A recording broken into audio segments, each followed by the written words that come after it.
Night పూట 10 తర్వాత అంతా కామ్ అయిన తర్వాత ఎక్కడైనా ఒక చిన్న అరిచినా కూడా మనకు వినపడుతుంది ఖచ్చితంగా. అలాంటిది అంతసేపు ఎలా వినపడకుండా ఉంటుంది? ఎలా వినపడకుండా ఉంటుంది? సరే, అంటే దీన్ని బట్టి మనం అర్థం చేసుకోవాల్సింది ఏంటి? అవును, ఇప్పుడు అక్కడ ఉన్న వ్యక్తులు సీన్ని మార్చేసి, సాక్ష్యాలను మార్చేసి ఎవరు మారుస్తున్నారు? మనుషులు మారుస్తున్నారు. ఎవరు? ఏ మనుషులు మారుస్తున్నారు? పోలీస్ స్టేషన్కి వెళ్ళి కేసు రిజిస్టర్ చేద్దామని వెళ్ళారా పేరెంట్స్? వీళ్ళు ఆ పేరెంట్స్ చేయలేదు. మరి అదే కదా ఇక్కడ ఎగ్జాక్ట్గా. అంటే ఇప్పుడు కోర్టులో పోస్ట్ మార్టం రిపోర్ట్ కూడా సబ్మిట్ చేశారు. కోర్టులో పోస్ట్ మార్టం రిపోర్ట్ చేశారా? నిజం ఏంటి అనేది మనకు తెలియనప్పుడు అన్ని తీసుకొచ్చి ప్రజల ముందుకు పెడితే అనవసరంగా లేని కన్ఫ్యూజన్స్ తప్ప ఏమీ లేదనేది నా ఉద్దేశం. అసలు ఏంటి అన్నది ఎగ్జాక్ట్గా మన డాక్యుమెంట్ సుప్రీంకోర్టులో ఆథెంటికేటెడ్గా ఏముంది అన్న ఆ పేపర్ని చదివితే కానీ మనం చెప్పలేము. ఎగ్జాక్ట్గా కోర్టులో మీరు విన్నది ఏంటి, మీరు చూసింది ఏంటంటే ఏం చెప్తారు? సో బేసిక్గా ఏంటంటే ఈ మ్యాటర్లోని పర్టిక్యులర్గా అలెజ్డ్ రేప్ అండ్ మర్డర్, ఇంకా దర్ ఇస్ నో కన్ఫర్మేషన్. అందరికీ నమస్కారం అండి.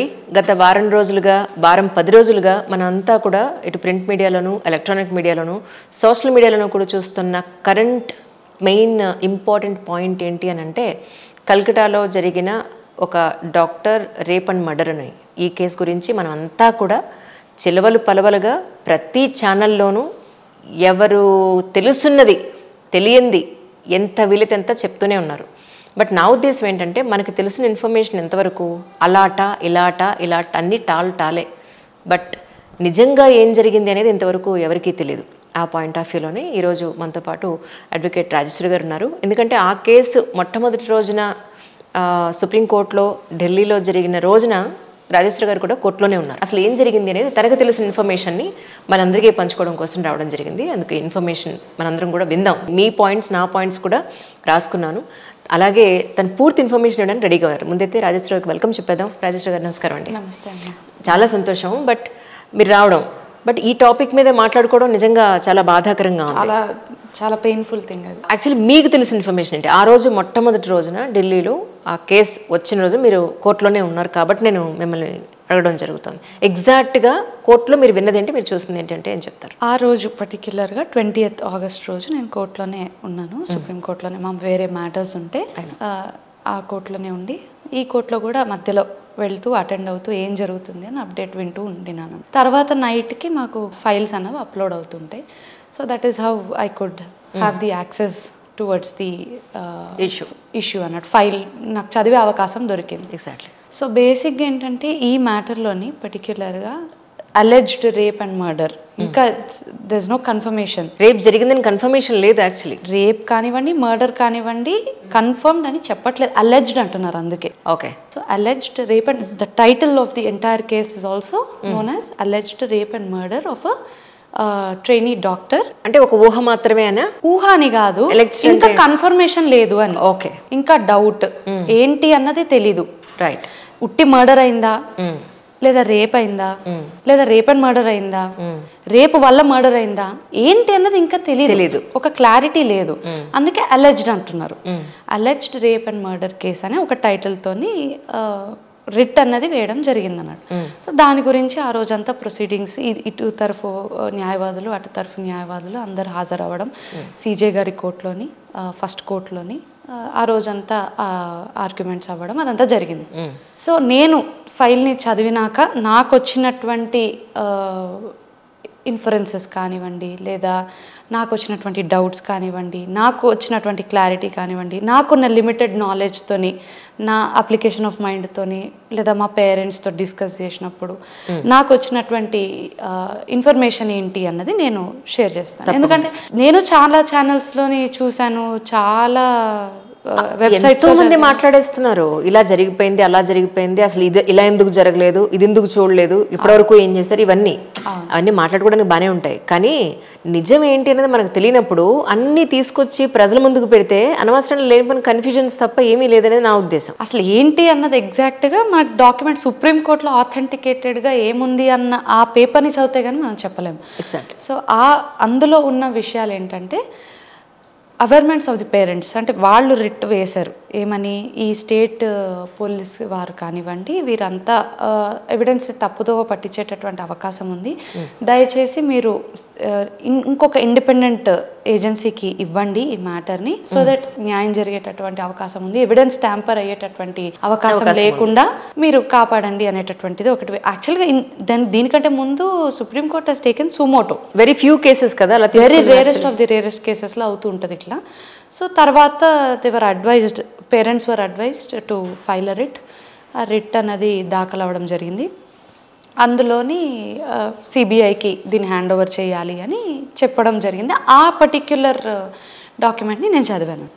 సో అందులో ఉన్న ఇన్ఫర్మేషన్ ఏంటంటే పేరెంట్స్ అవేర్మెంట్స్ ఏంటి అని అంటే ఆగస్టు 9వ తారీఖున రాత్రి సుమారు ఒక 11:30 ప్రాంతంలోని ఎవరైతే విక్టిమ్ ఉన్నారో, డాక్టర్ గారు ఎవరైతే ఉన్నారో, ప్రాణాలని కోల్పోయినటువంటి డాక్టర్ గారు ఎవరైతే ఉన్నారో వారు 11:30 ఆ ప్రాంతంలో తల్లిదండ్రులకు కాల్ చేసి నేను బాగానే ఉన్నాను, తిన్నాను, ఎటువంటి డిస్కంఫర్ట్ కానీ డిస్ట్రెస్ కానీ లేదా ఎటువంటి డిప్రెషన్ని కానీ ఆవిడ వ్యక్తపరచలేదు వారు చెప్పినంత వరకు.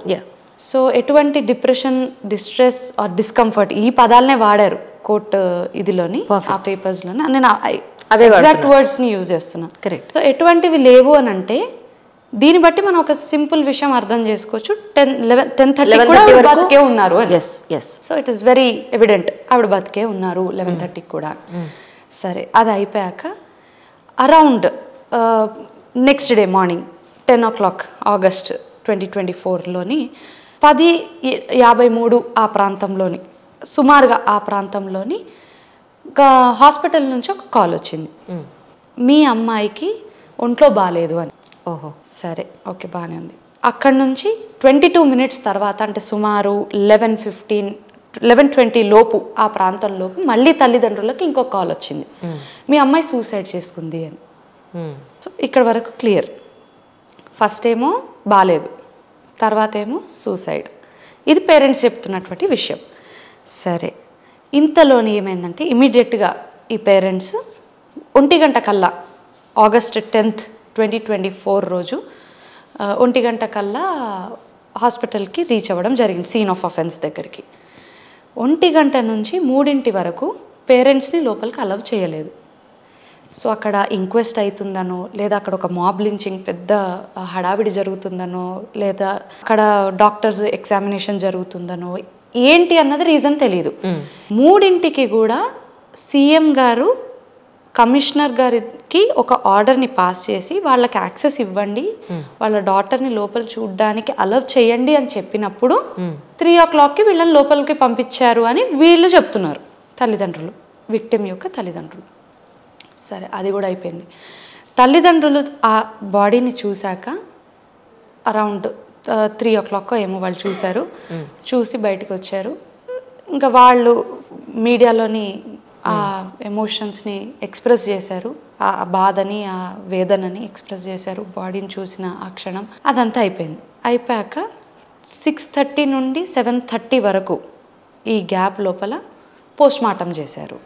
సరే, అంటే విత్ ఇన్ ఎంత ఒక 3 hours లోపు పోస్ట్ మార్టం జరిగిపోయింది. ఎగ్జాక్ట్గా. అంటే ఇప్పుడు కోర్టులో పోస్ట్ మార్టం రిపోర్ట్ కూడా సబ్మిట్ చేశారు. కోర్టులో పోస్ట్ మార్టం రిపోర్ట్ చేశారు, ఆబ్వియస్లీ చేశారు. కానీ ఆ పోస్ట్ మార్టం రిపోర్ట్ ఎంతవరకు నిజమా, ఎంతవరకు ఫ్యాబ్రికేటెడ్, ఎంతవరకు మ్యానిపులేటెడ్ అన్నది ఇప్పుడు మనం మాట్లాడుకోవాలి. రైట్. ఎందుకంటే పోస్ట్ మార్టం రిపోర్ట్ సబ్మిట్ అయ్యింది, సిబిఐ పిక్చర్లోకి వచ్చింది. పోస్ట్ మార్టం చేయకుండా, చేశాక సబ్మిట్ చేయకుండా ఉండరు కదా, చేశారు. కానీ అందులో ఏముంది అన్నది ఇంపార్టెంట్. ఎగ్జాక్ట్లీ. అందులో ఏమున్నది అన్నది బయటికి రావట్లేదు. అందులో నేను విన్నంత వరకు, నేను చదివినంత వరకు కూడా నేను కూడా ఒక ఇన్ఫరెన్స్ మాత్రమే చెప్పగలను.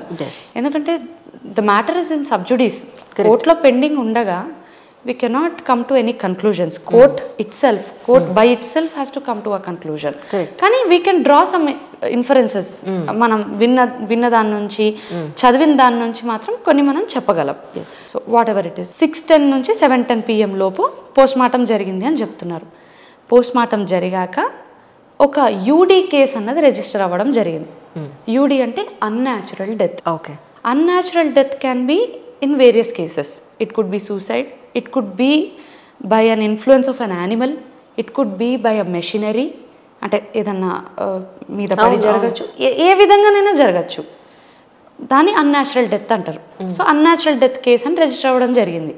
కానీ బాడీ చూస్తేనేమో అన్యాచురల్ డెత్ లాగా లేదు, అంటే ఒక సూసైడ్ లాగా లేదు. సో ఇక్కడ వరకైతే మనకి అవైలబుల్గా ఉన్న ఇన్ఫర్మేషన్, ఆథెంటిక్ ఇన్ఫర్మేషన్. ఇప్పుడు ఏమైందంటే కోర్టుకు ఒక డౌట్ వచ్చింది.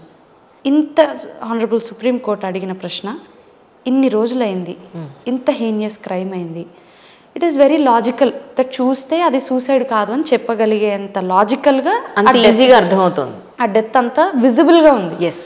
ఎఫ్ఐఆర్ ఎందుకు రిజిస్టర్ కాలేదు అని అడుగుతుంది సుప్రీంకోర్టు. ఎవరిని అడిగారు ఆ ప్రశ్నని? స్టేట్ కౌన్సిల్, స్టాండింగ్ కౌన్సిల్ని కానివ్వండి, లేదా ఎవరు నిలబడితే అపోనెంట్స్ లాగా వాళ్ళని అడిగింది. ఆబ్వియస్లీ గవర్నమెంట్ని అడగాలి కదా, పోలీస్ యంత్రాంగం గవర్నమెంట్కి సంబంధించిన ఇన్స్టిట్యూషన్. అంటే వీళ్ళు వెళ్ళారా పోలీస్, పోలీస్ దగ్గరికి, పోలీస్ స్టేషన్కి వెళ్ళి కేసు రిజిస్టర్ చేద్దామని వెళ్ళారా పేరెంట్స్? వీళ్ళు ఆ పేరెంట్స్ చేయలేదు. మరి అదే కదా ఇక్కడ వీళ్ళు వెళ్ళలేదు. సరే పేరెంట్స్ కాదండి, పేరెంట్స్ సెకండరీ. ఫస్ట్ అసలు చూసింది ఎవరు?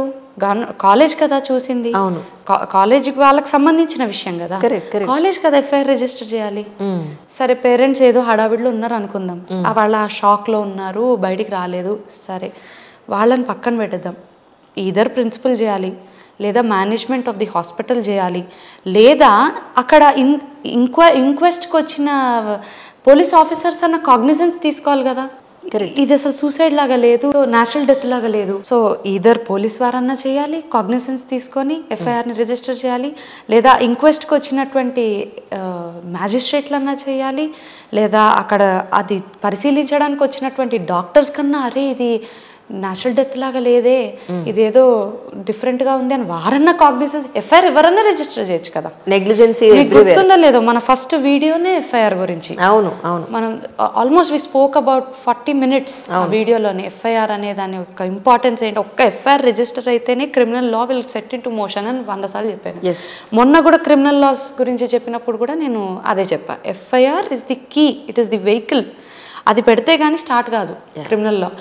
సో వచ్చిన ఏ పోలీస్కైనా కూడా, ఏ అథారిటీకైనా కూడా, ఏ హయ్యర్ ఆఫీషియల్కైనా కూడా ఇది న్యాచురల్ డెత్ కాదు, దీంట్లో మనం ఎఫ్ఐఆర్ రిజిస్టర్ చేయాలి అనేటటువంటి ఒక అనుమానము లేదా ఒక ఎవరికి రాలేదు. వారెంతట వారు దాన్ని స్టెప్ ఎందుకు తీసుకోలేదా అనే అనుమానం సుప్రీంకోర్టు కలిగింది. న్యాచురలీ ఆనరబుల్ సుప్రీంకోర్టు న్యాచురల్గా తనకి సుప్రీంకోర్టుకి ఒక అనుమానం కలిగింది. ఇక్కడికి మనకి వచ్చేటటువంటి ఫ్యాక్ట్స్ ఇవి. ఆ రోజు నేను ఉన్నంత వరకు జరిగిన విషయాలు, అక్కడ అడగడం కానివ్వండి, ఎందుకు ఎఫ్ఐఆర్ రిజిస్టర్ చేయలేదని. ఇంకో ప్రశ్న కూడా రేకెత్తారు సుప్రీంకోర్టులో, ఫస్ట్ కోర్టులోని, ఎందుకు ఇంత ఇన్సిడెంట్ జరిగింది కదా, ఇంత ఇమ్మీడియట్గా ఈ ప్రిన్సిపల్కి రిజిగ్నేషన్ ఇస్తే ఇంకొక మెడికల్ కాలేజ్లోని, మెడికల్ హాస్పిటల్లోని ప్రిన్సిపల్గా ఇంకో జాబ్ ఎలా వచ్చింది అంత ఇమ్మీడియట్గా అని అదొక ప్రశ్న అడగడం జరిగింది. సో టాస్క్ ఫోర్స్ వారిని అపాయింట్ చేయడము జరిగింది. పీస్ఫుల్ ప్రొటెస్ట్ చేయొచ్చు, కానీ it should be in a certain limitations అని చెప్పడం జరిగింది. సో ఇలాంటివి చాలా ఆ రోజు ఆర్గ్యుమెంట్స్ జరుగుతున్నంతసేపు జరిగినటువంటి విషయాలు అన్నట్టు. అసలు ఈ ఎంటైర్ క్రైమ్ని మనం డీకోడ్ చేయాలంటే మనకు అసలు ఫోరెన్సిక్ రిపోర్ట్ ఉండాలి. ఏం జరిగింది, అసలు ఎలా జరిగింది అన్నది మనం ఫోరెన్సిక్ రిపోర్ట్, అటాప్సీ రిపోర్ట్ చూస్తే కానీ మనం చెప్పలేం. అసలు ఫస్ట్ రిపోర్ట్ చూసేదానికంటే ముందు ఎవరైనా, లే పర్సన్స్ అయినా లా పర్సన్స్ అయినా కొన్ని డౌట్స్ వస్తాయి. అట్లీస్ట్ నా లిమిటెడ్ నాలెడ్జ్లో నాకు వచ్చినటువంటి డౌట్స్, అసలు క్రైమ్ ఎలా జరిగింది, దానికి ఆ క్రైమ్ జరగడానికి డీప్ రూటెడ్ కాజ్ ఏంటి, అసలు రేప్ జరిగాక మర్డర్ జరిగిందా, మర్డర్ జరిగాక రేప్ జరిగిందా, లేదా rape is the cause of మర్డరా, లేకపోతే అదొక ఏదో దాచడానికి ఏదో పగతోని చేసినటువంటి విషయమా. సరే వీటికి ఆన్సర్స్ మనకు దొరకట్లేదు, ఇన్వెస్టిగేషన్లో బయటపడతాయి. సరే అది కూడా పక్కన పెడదాం. ఒక కాలేజ్ అంటే సెమినార్ హాల్లోని ఇన్సిడెంట్ జరిగింది. Scene of offence was in the seminar hall. Seminar హాల్లోని, seminar hall is meant to have seminars. It's a public place actually. It is a public place. It is for the people, for the guests or the revered people to come and render their lectures. CC cameras కూడా ఉండే అవకాశం ఉంది. CC cameras ఉండే అవకాశం ఉంది. అసలు ఒక seminar hall lock ఎందుకు ఉండదు? అర్ధరాత్రి 1 గంటకి. ప్రతిరోజు వాడేది కాదు కదా అది. ప్రతిరోజు వాడేది కాదు. సరే ప్రతిరోజు వాడినా కూడా there is a certain time should be locked. అవును. సో అది లాక్డ్ ఎందుకు లేదు? సరే ఒకవేళ లాక్ ఉన్నా కూడా ఆ సమయంలోని ఇట్లాంటి పర్పెట్రేటర్స్ వస్తున్నప్పుడు అసలు ఎలాగ సెక్యూరిటీ ఏం చేస్తుంది? ఇప్పుడు కొన్ని రిపోర్ట్లోని, అటాప్సీ రిపోర్ట్లోని వచ్చినటువంటి న్యూస్ ప్రకారంగా అంత గ్రూసం మర్డర్ జరిగింది. రేప్ని కొంచెంసేపు పక్కన పెడదాం, రేప్ ఎలా జరిగింది అన్నది ఇంకా మనకు తెలియదు. At least murder has been done, murder has been committed. ఎంత గ్రూసంగా, ఎంత బ్రూటల్గా, ఎంత హారిఫిక్గా జరిగింది అనే విషయాన్ని మనం చూస్తే ఆవిడ ఎంత వేదనకు లోనై ఉండొచ్చు, ఆవిడ ఎంత అరిసి ఉండొచ్చు. మరి ఆవిడ అరుస్తుంటే ఎవరికి వినపడలేదా ఆ టైంలోని? ఇప్పుడు మన గట్టి కేకేస్తేనే ఇప్పుడు నైట్ పూట 10 తర్వాత అంతా కామ్ అయిన తర్వాత ఎక్కడైనా ఒక చిన్న అరిచినా కూడా మనకు వినపడుతుంది ఖచ్చితంగా. అలాంటిది అంతసేపు ఎలా వినపడకుండా ఉంటుంది? సరే, అంటే దీన్ని బట్టి మనం అర్థం చేసుకోవాల్సింది ఏంటి? ఆవిడ ఎవరైతే విక్టిమ్ ఉన్నారో వారి పేరెంట్స్కి నేను తిన్నాను, పడుకుంటున్నాను అని చెప్పారు కదా. అంటే తిన్న దాంట్లో ఏమైనా కలిపారా? ఆవిడకి తెలియకుండా అక్కడ ఏమన్నా ఆవిడ పడిపోయారా? అసలు ఎవరున్నారు ఆవిడతో లాస్ట్? ఇప్పుడు 36 అవర్స్ వారు డ్యూటీ చేశారు, డ్యూటీలో ఉండి రెస్ట్ తీసుకోవడానికి వెళ్ళారు అని అన్నారు. మరి ఆ 36 అవర్స్ ఎవరో ఒకరు ఉండుంటారు కదా. అవును, సంబడీ షుడ్ బీ దేర్. సరే, ఆవిడ రెస్ట్ తీసుకోవాలనుకున్నా కూడా ఏ హాస్పిటల్ రూమ్స్లోనో ఎక్కడో తీసుకునేవారు. ఎందుకు she has to go to seminar hall? Olympics చూసారంటున్నారు అంటే సరే, she was in a relaxed state of mode. మరి ఎలాగా, హౌ డిడ్ దట్ హ్యాపెన్? అసలు ఎక్కడో ఏదో మిస్ అవుతున్నట్టు అనిపిస్తుంది. ఎగ్జాక్ట్లీ, అది మనం డీకోడ్ చేయడానికి ట్రై చేస్తే. సరే, ఇదంతా ఒక ఎత్తు. పోస్ట్ మార్టము, అటాప్సీ రిపోర్ట్స్ ఇవన్నీ ఒక ఎత్తు. ఇంకో డౌట్ రావాలి. మొన్ననే మనం క్రిమినల్ లాస్ గురించి మాట్లాడుకున్నాం, అన్నీ మారాయి అని. అందులో చాలా క్లియర్గా నేను స్పెసిఫై చేశాను. ఎవ్రీ థింగ్ అంటే ఎంటైర్ ప్రొసీజర్ ఆఫ్ ఇన్వెస్టిగేషన్ కానివ్వండి, enquiry, inquest, recording of the registration of the FIR కానివ్వండి, రికార్డింగ్ ఆఫ్ ది ఎవిడెన్స్ కానివ్వండి, ట్రయల్ ప్రొసీడింగ్స్ కూడా ఆఖరికి అంతా ఆడియో వీడియో మీన్స్లో ఉండాలి అని చాలాసార్లు నేను మీతో షేర్ చేశాను ఆ రోజు. మనం అనుకున్నాం కూడా ఇదంతా ఎక్కడ స్టోర్ చేస్తారు ఇటువంటి డేటా అంతా. None of these after the criminal laws coming in to the effect, none of these were recorded. FIR register అవుతున్నప్పుడు రికార్డ్ అవ్వాలి, ఇంక్వెస్ట్ జరుగుతున్నప్పుడు రికార్డింగ్ అవ్వాలి. ఇవన్నీ ఏమైనాయి? మరి పోస్ట్ మార్టం జరుగుతున్నప్పుడు రికార్డింగ్ అవ్వాలి. మరి ఇవన్నీ చాలా లూప్ హోల్స్ ఉన్నాయి, ఒకటి రెండు కాదు, చాలా ఉన్నాయి. So this is another crucial thing which has to be given a thought. అసలు అన్నింటికన్నా మించి ఇతను పోలీస్ డిపార్ట్మెంట్లో ఒక డిపార్ట్మెంట్లో డైరెక్ట్ రిక్రూట్మెంట్ కాకపోయినా అతనికి పోలీస్ డిపార్ట్మెంట్లో పని చేయడానికి ఒక అవకాశం ఇచ్చింది అనేది వాలంటీర్గా ఇచ్చారు. ఎలా ఇస్తారండి? అదే అంటున్నాను. ఇప్పుడు అతని గురించి ఏమీ తెలుసుకోకుండానే, వెనకాతల క్రిమినల్ బ్యాక్గ్రౌండ్ ఏముందని తెలుసుకోకుండానే ఒక హాస్పిటల్లో ఎలా ఇచ్చేశారు?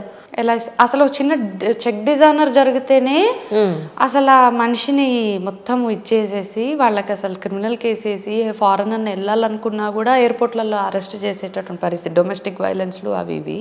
మరి ఒక ఇంత క్రిమినల్ బ్యాక్గ్రౌండ్ నేను చెప్పట్లేదు. ఆయనకి నలుగురు వైఫ్స్ ఉన్నారు, అంటే భార్యలు ఉన్నారు, నలుగురితో డివర్స్ అయింది. నలుగురు చెప్పినటువంటి గ్రౌండ్ ఏంటంటే ఈజ్ అ వుమనైజర్ అని. ఆయన just before committing this offence he has been to a prostitute place అని చెప్తున్నారు. మనకు తెలియదు అది ఎంతవరకు, బట్ దట్ ఈస్ దేర్. ఒక ఉట్టిగైతే రాలేదు కదా, సంథింగ్ జరిగితేనే ఆ న్యూస్ బయటకు వచ్చింది. So frequent visit to a prostitution place ఉంది అనేటటువంటి రికార్డు ఉన్న వ్యక్తిని అసలు ఎలాగా అటువంటి పరిస్థితుల్లోని ఉంచగలుగుతారు? దట్ టు సెక్యూరిటీ ఇచ్చేటటువంటి. ఎగ్జాక్ట్లీ సంథింగ్ స్ట్రేంజ్ కదా, సంథింగ్ ఇస్ ఫిషీ. అమ్మాయికి అది రాసిపెట్టి ఉందని తీసుకోవాలా, లేకపోతే అసలు అమ్మాయిని బయటికి పంపించే పాయింట్ ఆఫ్ వ్యూలో ఎన్ని రకాల జాగ్రత్తలు తీసుకోవాలి అసలు యాజ్ ఏ మదర్? ఎందుకు అమ్మాయిని ఎలిమినేట్ చేయడానికి ట్రై చేశారు? ఎందుకు జరిగింది, దేని వల్ల జరిగింది, ఎందుకు ఇట్లా జరుగుతుంది అంటే దానికి మనకు సమాధానాలు ఉండవు. కొన్నిటికి ఉండవు. అవును, చాలా జరుగుతున్నాయి అలాంటి.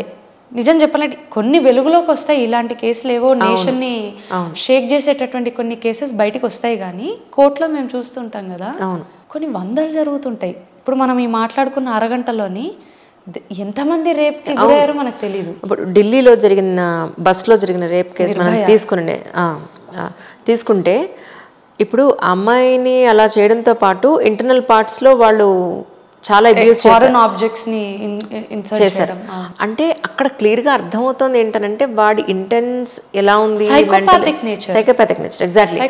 సో అలాంటి వాళ్ళని తెలిసినా కూడా అంత క్లియర్గా కామన్ మ్యాన్ కూడా అర్థమయ్యేంత క్లియర్గా ఉన్నప్పుడు ఇంత డిలే ప్రాసెస్ ఎందుకు? ఇంకా అమ్మా ఇప్పుడు ప్రాసెస్ డిలే కాదు, ఇప్పుడు వాడు ఒప్పుకున్నాడు కదా. అదేనమ్మా, ఒప్పుకున్నాడు కదా, అదే చెప్తున్నా. ఇప్పుడు భయం ఎక్కడుంది? నా బాధ ఏంటంటే ఇన్ని చట్టాలు ఉన్నాయి. ఫస్ట్ ఎపిసోడ్లో మిమ్మల్ని నేను అడిగాను, గుర్తుందా లేదు?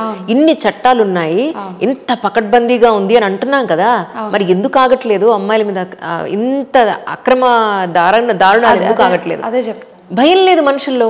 100% I answer to this question. Sandeep Roy అనే వ్యక్తి ఒప్పుకున్నాడు వచ్చి, నేనే చేశాను, ఏం చేసుకుంటే అది చేసుకోండి అని.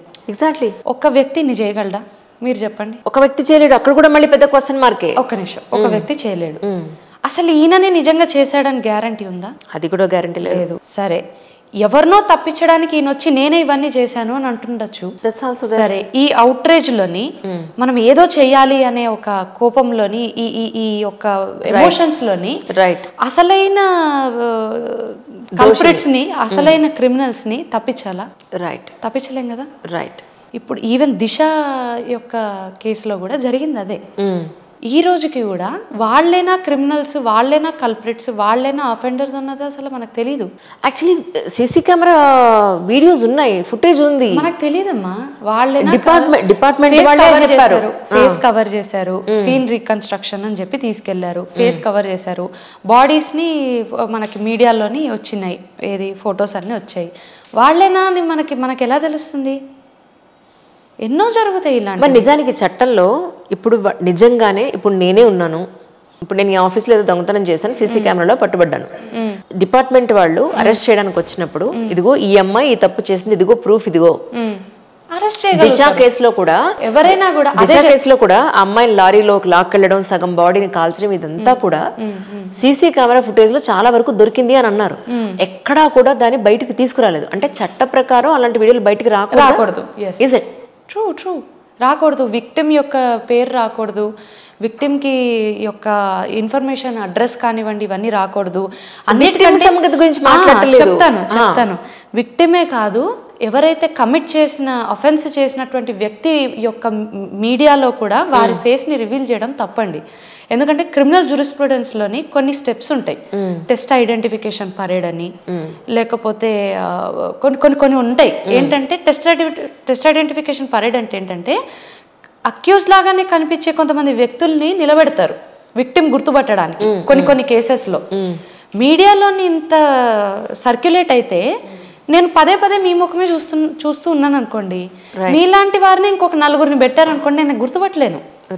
ఆ క్షణం ఆ ఇదిలో ఉన్న మూమెంట్లోని ఐ కెనాట్ ఐడెంటిఫై. అలా చాలా రీజన్స్ ఉంటాయి.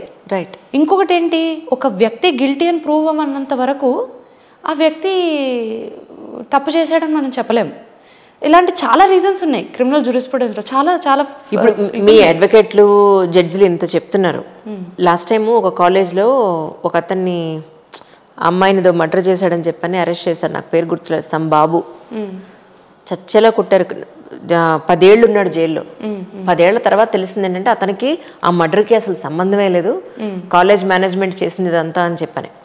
పేరు గుర్తురాట్లే నాకు, చాలా ఏళ్ళు అయిపోయింది. నేను ఏమంటున్నా అంటే ఒక నిర్దోషిని మనం కాపాడాలి, దోషిని శిక్షించాలి అన్న దాంట్లో చాలా మిస్టేక్సే జరుగుతున్నాయి. యాక్చువల్లీ చాలా మిస్టేక్స్ యంత్రాంగాలు చేస్తున్నాయా అంటే చట్టంతో అయ్యి ఉన్న యంత్రాంగాలు చేస్తున్నాయా, వ్యక్తులు చేస్తున్నారా, లేదా చట్టం చేస్తుందా? చట్టం చేయదు.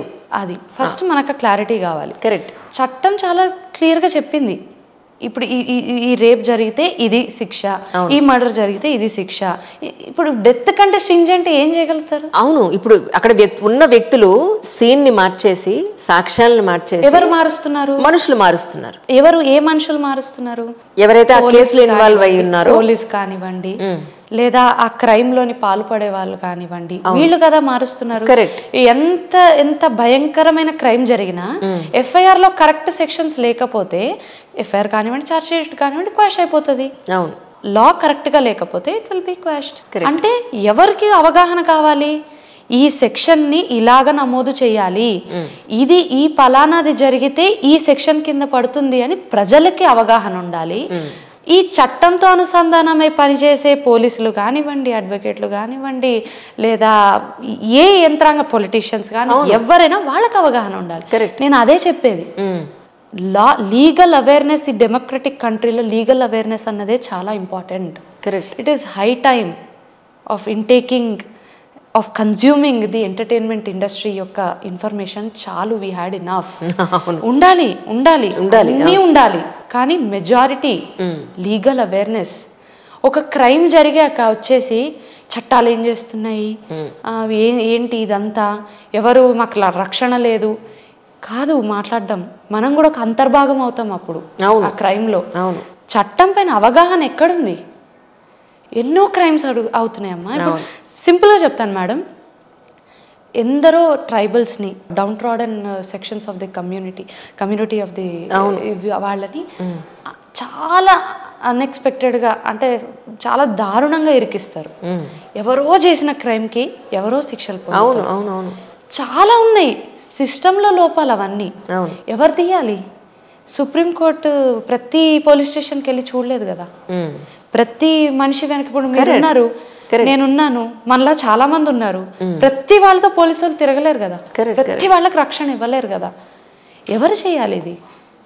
ఏ వ్యక్తికి ఆ వ్యక్తికి ఒక ధర్మబద్ధమైన జీవితాన్ని జీవించాలి, ఒక నైతిక విలువలతో జీవించాలనేటటువంటి ఒక సెల్ఫ్ కంట్రోల్ ఉండాలి. మీకు నేను గవర్నమెంట్ వస్తుందా, హైకోర్టు వస్తుందా, సుప్రీంకోర్టు వస్తుందా, ఎక్కడికి ప్రతిసారి వచ్చి ప్రతి వ్యక్తిని సరిచేయలేదు కదా. అబ్సల్యూట్లీ. మీకు నేను సెక్యూరిటీ ఇవ్వాలి, మీరు నాకు సెక్యూరిటీ ఇవ్వాలి, మన కెమెరామెన్, మీ వర్క్ ప్లేస్ ఇది, మీ స్టాఫ్ మీకు సెక్యూరిటీ ఇవ్వాలి. నేను ఒక వర్క్ ప్లేస్కి వెళ్తున్నా, నాకు అక్కడ ఒక సెక్యూరిటీ ఉండాలి.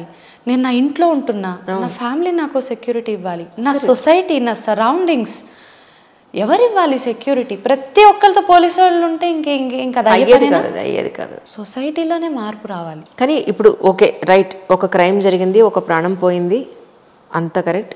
ఇంతకుముందు చాలా జరిగాయి, కమింగ్ డేస్లో ఎన్ని జరుగుతాయో మనకు తెలియదు. కానీ ఎవరైనా సరే ధన మాన ప్రాణాలని కాపాడుకోవడానికి ఈరోజు ఒక యుద్ధమే చేయాల్సి వస్తుంది. ఒక న్యాయం కావాలన్నా యుద్ధం చేయాల్సి వస్తుంది. ఎస్పెషల్లీ అమ్మాయిల గురించి మనం మాట్లాడుకుంటే, విమెన్ గురించి ఇప్పుడున్న కండిషన్స్లో ఒక అడవిలో మృగాల మధ్య తిరుగుతున్నాం మనమంతా. ఎలా ఉండాలి అమ్మాయి, ఎలా ఉండాలంటే ఏం చెప్తారు? ఎంత అలర్ట్గా ఉండాలంటే ఏం చెప్తారు? మేడం, అమ్మాయి అబ్బాయి కాదు, క్రైమ్ అందరిపైన జరుగుతుంది. అందరిపైన జరుగుతుంది. అమ్మాయి పట్ల ఇంకా వల్నరబిలిటీ ఎక్కువ. ఇంకా చెప్పాలంటే అమ్మాయి యొక్క డిగ్నిటీకి డెత్లో కూడా డిగ్నిటీ లేనంత భంగపరిచే సిచ్యువేషన్స్ చాలా కనిపిస్తుంటాయి. అమ్మాయే కాదు, ఒక గర్భంలో ఉన్నటువంటి బిడ్డ పట్ల కూడా. అసలు 6 months బేబీ మనం చూసాం, 6 months బ్యాక్, 1 year బ్యాక్ నాకు తెలిసి వరంగల్లోని, అది కూడా ఇలాగే షేక్ చేసినటువంటి ఇష్యూ. అది కూడా 6 months అమ్మాయిని, తల్లి పక్కన పడుకొని ఉన్న పాపని తీసుకెళ్లి రేప్ చేసిన వ్యక్తి. ఏం చెప్పగలుగుతాం మీరు చెప్పండి? ఏం చెప్పాలి ఇప్పుడు? నేనైనా కూడా, ఇంట్లో సేఫ్టీ లేదు, స్కూల్స్లో సేఫ్టీ లేదు, కాలేజెస్లో సేఫ్టీ లేదు, హాస్పిటల్లో సేఫ్టీ లేదు. జస్ట్ ఇప్పుడు ఈ ఇష్యూ అయిందా? ఈ ఇష్యూ అయిన ఈ 20 రోజుల్లోని ఎన్ని రేప్ కేసెస్ జరిగాయని జస్ట్ చూశాను మామూలుగా. అసలు ఊహించలేనన్ని కేసులు వెలుగులోకి రావట్లేదు అంతే. యాజ్ అన్ అడ్వకేట్ మీకు ఏమనిపిస్తుంది? What was the reason behind of it? అంటే మనిషి ఇంత, యాజ్ అన్ అడ్వకేట్ కాదు, as an human being I can tell, please, there is no humanity లేదు. సాటి మనిషికి ఒక హాని కలిగిస్తే ఆ బాధ మన బాధ అని అనుకునేటటువంటి ప్రవర్తన లేదు, సత్ప్రవర్తన లేదు. ప్రతి వ్యక్తిలోని ఒక తల్లినో తండ్రినో ఒక అన్ననో చెల్లినో చూసేటటువంటి భావన లేదు. వాల్యూ సిస్టమ్స్ లేవు, ఎథిక్స్ లేవు, మారల్స్ లేవు, ఏవీ లేవు. ధర్మం, గాడ్ ఫియరింగ్ పర్సనాలిటీస్ లేవు. దేవుడు అనే ఏదో చూస్తుంది మన సరిపోను, దేవుడు కాదు, కనీసం పోలీసు చూస్తున్నారు, కోర్టులు చూస్తున్నాయి, భయం లేదు. ఏం చెప్పగలుగుతాం చెప్పండి వాళ్ళు? అంటే యాజ్ అ అడ్వకేట్గా ఎందుకు అడిగానంటే, పొద్దున్న లేస్తే మీరు ఎన్నో కేసులు చూస్తుంటారు. స్టడీ చేస్తారు. మనిషి నైజం ఏంటి, ఒక క్రిమినల్ ఎలా ఆలోచిస్తున్నాడు, వాళ్ళ థాట్ ప్రాసెస్ ఎలా ఉంది, సైకాలజీ ఎగ్జాక్ట్లీ ఆ సైకాలజీని మీరు అంతా అర్థం చేసుకుంటారు. నాకేమనిపించింది అంటే మోస్ట్ ఆఫ్ ది టైమ్స్ అంటే నేను స్టడీ చేసిన దాంట్లో చేతిలో ఒక ఫోన్ ఉంది, ఆ ఫోన్లో వాళ్ళకి కావలసిన పనికిమాలిన వీడియోలు ఎంతో చాలా ఈజీగా అవైలబుల్గా ఉన్నాయి. అది మన మైండ్ని చాలా ప్రొవోక్ చేస్తుంది. ఆ టైం ఆల్కహాల్ అవైలబుల్గా ఉంది, ఈ టైంలో ఏది చేస్తున్నాడో విచక్షణ కోల్పోతున్నాడు. This is what. ఇది ఇంకా లేటర్ స్టేజ్ అది. అసలు మన రూట్ ఏదైనా కూడా అనలైజ్ చేయాలి, ఇంటర్ప్రిట్ చేయాలి, డైసెక్ట్ చేయాలి అని అంటే రూట్ కాజ్లోకి వెళ్ళాలి. కరెక్ట్. ఎడ్యుకేషనల్ సిస్టమ్ ఇక్కడ నుంచి ప్రారంభమవుతుంది. తల్లి ఒడి ప్రథమ బడి అంటారు. తల్లి ఒడి ప్రథమ బడి, తల్లినే రేప్ చేస్తున్నారు. అవును ఏం చెప్తాం. అవును, నిన్న కలెక్టర్ జరిగిన మన్నాడు 10th క్లాస్ చదివే అబ్బాయి పేపర్లో వస్తే చూసాను. ఇంట్లో ఉన్న చెల్లెల్ని వాడు రేప్ చేయడం ఏమిటి? నేను అదే చెప్తున్నా కదా, ఈ 10 daysలో నేను ఈ 10 daysలో చూసిన కేసెస్లోని మొన్న August 12th రోజు అనుకుంటా, I'm not accurate about the date, 12th రోజు 15th రోజు నాకు గుర్తులేదు ఎగ్జాక్ట్గా, తండ్రి కూతుర్ని రేప్ చేస్తే 2 రోజుల తర్వాత తల్లి ఆ విషయాన్ని తెలుసుకుని గుండె పగిలి చనిపోయింది. August 19th రోజు ఏమో, ఈ 10 daysలోనే, డేట్స్ అంత అక్యురేట్ చెప్పలేను, జస్ట్ ఏదో నేను చదువుతుంటే కనిపించేది. ఇంకొక దగ్గర 3 years గర్ల్ని అబ్డక్ట్ చేసి, అంటే కిడ్నాప్ చేసి పిక్ చేసి ఒక చెత్త కలెక్ట్ చేసుకునే గార్బేజ్ కలెక్టర్ ఆ అమ్మాయిని రేప్ చేశాడు. ఇలా ఎన్నెన్నయో చెప్పలేను నేను. వెలుగులోకి వచ్చేవి ఇవి, వెలుగులోకి రానివి చాలా. ఇప్పుడు ఆ రోజు నేను చెప్పానా సుప్రీంకోర్టులోని ఈ మ్యాటర్ జరుగుతుంటే మా మ్యాటర్ ఇంకొకటి ఉందని మేము అక్కడ కూర్చున్నామని. ఆ రోజు నేను అంటే మా మ్యాటర్ అవుతున్నటువంటి కోర్ట్ హాల్లోని 16 ఏళ్ల అమ్మాయిని 18 మంది రేప్ చేశారండి. ఆ కేసు నడుస్తుంది. ఎక్కడో అమ్మాయి ఉందా, చచ్చిపోయిందా? ఉంది, అమ్మాయి బ్రతికే ఉంది. అంటే ఆ 16 ఏళ్ల అమ్మాయి మనసులోని ఎటువంటి నరకం, ఎటువంటి బ్యాడ్ మెమరీస్, ఎటువంటి టార్చర్ ఆ అమ్మాయి ఇంకొక 50 ఏళ్ళలో 60 ఏళ్ళలో 70 ఏళ్ళలో she has to carry it. That's what నేను అదే అంటున్నాను. అంటే అందరూ తిట్టుకుంటారేమో ఈ విషయంలో. నిజంగా ఒక అమ్మాయి కనుక అంత భయంకరమైన భరించరాని సిచ్యువేషన్ జరిగినప్పుడు భగవంతుడు తీసుకెళ్ళిపోవడమేనేమో. ఎందుకంటున్నానంటే ప్రాణం కన్నా కూడా మనిషికి ఈ రోజున సొసైటీలో, ఆ అమ్మాయి సొసైటీలోకి వస్తుంది. ఒకసారి ఊహిద్దాం మనం, అమ్మాయి సొసైటీలోకి వచ్చిన తర్వాత ప్రతి ఒక్కళ్ళ జాలి కబుర్లు, జాలి చూపులు, ఓదార్పు యాత్రలు ఎన్ని చూడాలి. The least is that. And moreover తనకు జరిగిన ఒక ట్రోమా జీవితాంతం మొయ్యాలి దాన్ని. కానీ madam, there are empowered women, there are strong girl child. Strong అయితే పర్వాలేదు, చాలా మంది నేను నిలబడగలను, దేన్నైనా ఎదిరించగలను అనుకుంటే పర్వాలేదు. చాలా ఉన్నత స్థానాల్లో ఉన్న వాళ్ళు ఉన్నారు, చాలా గవర్నమెంట్ సర్వీసెస్లో ఉన్న వాళ్ళు ఉన్నారు. వాళ్ళకి జరిగిన అన్యాయం ఇంకొకరికి జరగకూడదని పోరాడే ఫైట్ చేసేవాళ్ళు ఉన్నారు. Absolutely I accept. ఏమో ఎవరికి తెలుసు, దేవుడు ఇంకొకరి కొన్ని 100 మంది జీవితాలు మార్చడానికి ఈ అమ్మాయికి చేస్తాడేమో. True knows. yes, that's a positive side. We cannot decode.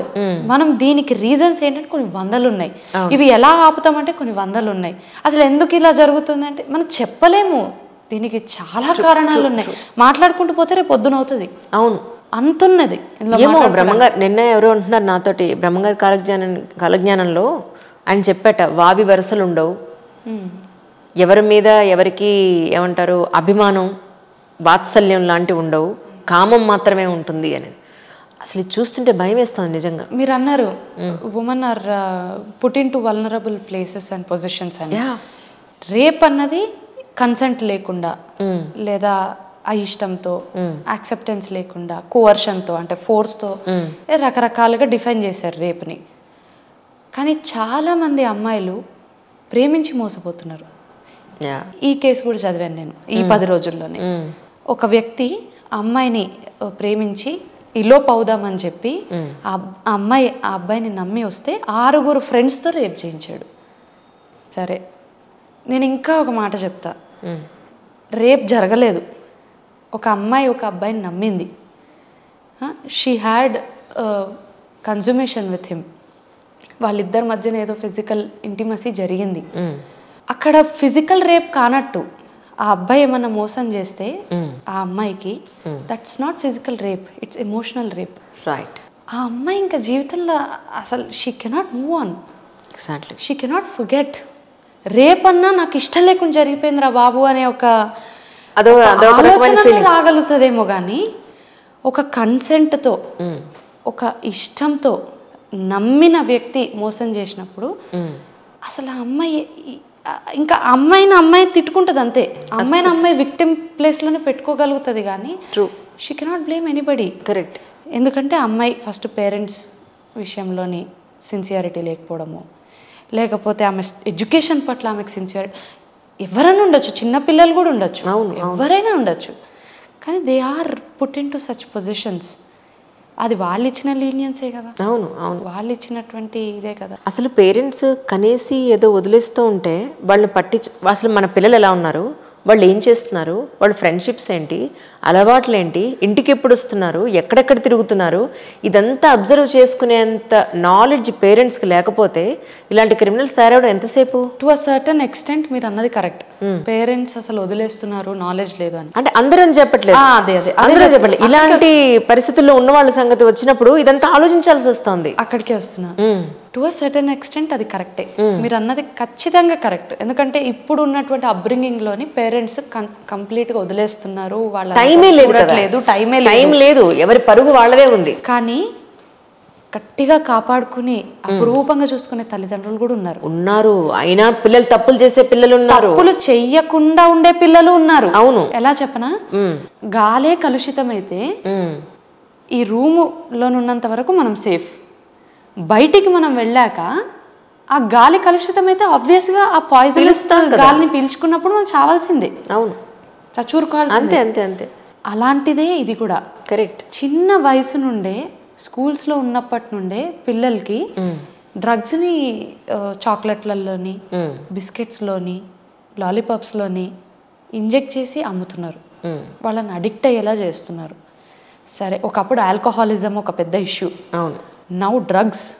అవును, ఆల్కహాల్ చాలా కామన్ అయిపోయింది. ఇప్పుడు నెక్స్ట్ డ్రగ్స్. ఐ థింక్ ఒక 10 ఏళ్ల తర్వాత మనం డ్రగ్స్ కూడా చాలా కామన్ అయిపోయిందని మాట్లాడుకుంటామేమో. ఆల్రెడీ అయిపోయింది కదా. నార్కోటిక్స్ కేసెస్ చూస్తే కోర్టులోని అసలు వీడ్ కానివ్వండి, లేదా డ్రగ్స్ కానివ్వండి, ఇటువంటి సబ్స్టెన్సెస్ కానివ్వండి, అసలు ఎలా సప్లై అవుతుంది, ఎక్కడి నుంచి సప్లై అవుతుంది, దాన్ని ఎందుకు ఆపలేకపోతున్నాం, మరి ఎందుకు కనుక్కోలేకపోతున్నాం? ప్రజల్లో అవేర్నెస్ ఉండాలి, ప్రభుత్వం కూడా పట్టించుకోవాలి కొంచెం ఏం జరుగుతుంది ఎగ్జాక్ట్లీ. డబ్బు ఒక్కటే కాదు, మన ఖజానా నింపుకోవడం ఒకటే కాదు, ప్రజల ఆరోగ్యం కూడా చూసుకోవాలి అని ప్రభుత్వం కూడా అనుకోవాలి కదా. ఆరోగ్యం కాదమ్మా, ఆరోగ్యం కంటే కూడా ఆరోగ్యం అంటే ఇండివిజువల్, ఎవరికి వాళ్ళకి. సొసైటీ ఆరోగ్యం. Crime is a violation on the society. Crime అన్నది జరిగితే ఒక సొసైటీ పైన జరిగినటువంటి దాడి, సొసైటీ పైన జరిగినటువంటి నేరం. సో క్రైమ్ని ఫస్ట్ అరికట్టడం ప్రభుత్వాలు ఆలోచించాలి. ఎగ్జాక్ట్లీ. ఎంతసేపు ఇన్ని వేల కోట్లు, అన్ని వేల కోట్లు, ఇన్ని స్కీములు, ఈ పథకాలు, ఆ పథకాలు ఇచ్చి ప్రజల్ని, ఏ ఒక్క పొలిటీషియన్ అన్నా ఇండిపెండెన్స్ వచ్చినప్పటి నుంచి ఇప్పటి వరకు నేను రేప్స్ని అరికడతాను, నేను మర్డర్స్ని అరికడతాను అని చెప్పారా? పోనీ అవి అరికట్టడానికి చేసేటటువంటి మెజర్స్ అన్నా నేను ఇస్తాను, కనీసం ఇటువంటి ప్రయత్నాలన్నా నేను చేస్తాను అని చెప్పారా? ఎంతసేపు ఈ క్యాస్ట్ వాళ్ళని పైకి తీసుకొస్తాను, ఈ వీళ్ళకి ఇది చేస్తాను, ఈ సెక్షన్ ఆఫ్ ది సొసైటీని, అంత ఏంటి బిజినెస్. ప్రజలు కూడా అలాగే ఉన్నారు. అంతే, యథా రాజా తదా ప్రజ. అంతే అంతే అంతే, అందరికందరే, ఎవ్వరు తక్కువ కాదు. ఏం చెప్పాలి? ఒక పొలిటీషియన్ అనే వ్యక్తి ఇటువంటి సైకోపాథిక్ నేచర్ ఉన్న వాళ్ళకి మేము కౌన్సిలింగ్స్ ఇస్తాము, ఇటువంటి బిహేవియరల్ కౌన్సిలింగ్స్ ఇస్తాము, ఇటువంటి చట్టాలపైన అవగాహన ఒక గ్రూప్ ఆఫ్ పీపుల్ని సెలెక్ట్ చేసుకొని వాళ్ళని మొత్తం విస్తరింపజేసి భారతదేశం అంతా వాళ్ళకి మేము ఇలాంటి కౌన్సిలింగ్ ఇస్తాము. ఇటువంటి వాళ్ళని పికప్ చేసుకొని ఆల్కహాలిజం కానివ్వండి, లేదా అబ్సీన్ ఇమేజెస్ని కానివ్వండి, వీడియోస్ని కానివ్వండి యాక్సెస్ చేసేటటువంటి వ్యక్తుల్ని మేము కనిపెట్టి వాళ్ళని రిఫార్మ్ చేయడానికి ట్రై చేస్తాము, రిఫార్మేటివ్ మెజర్స్ తీసుకుంటాము. ప్రతి వ్యక్తికి అసలు ఎఫ్ఐఆర్ అంటే ఏంటి, మర్డర్ అంటే ఏంటి, రేప్ అంటే ఏంటి, అజాల్ట్ అంటే ఏంటి, outraging the modesty of women అంటే ఏంటి, ఇటువంటి చిన్న పిల్లలకి ఇటువంటి గుడ్ టచ్ అంటే ఏంటి, బ్యాడ్ టచ్ అంటే ఏంటి, ఇవన్నీ చెప్తామని ఎవరన్నా చెప్తున్నారా? సరే, అమ్మాయిల్ని వదిలేయండి, even men are being subjected to several crimes కదా. అవును అవును, వాళ్ళని కూడా వదలట్లేదు కదా. సో ఎవరిది బాధ్యత? చట్టాలదా, ప్రభుత్వందా, లేదా ఏ వ్యక్తికి ఆ వ్యక్తికి ఒక సోషల్ రెస్పాన్సిబిలిటీ ఉండాలా?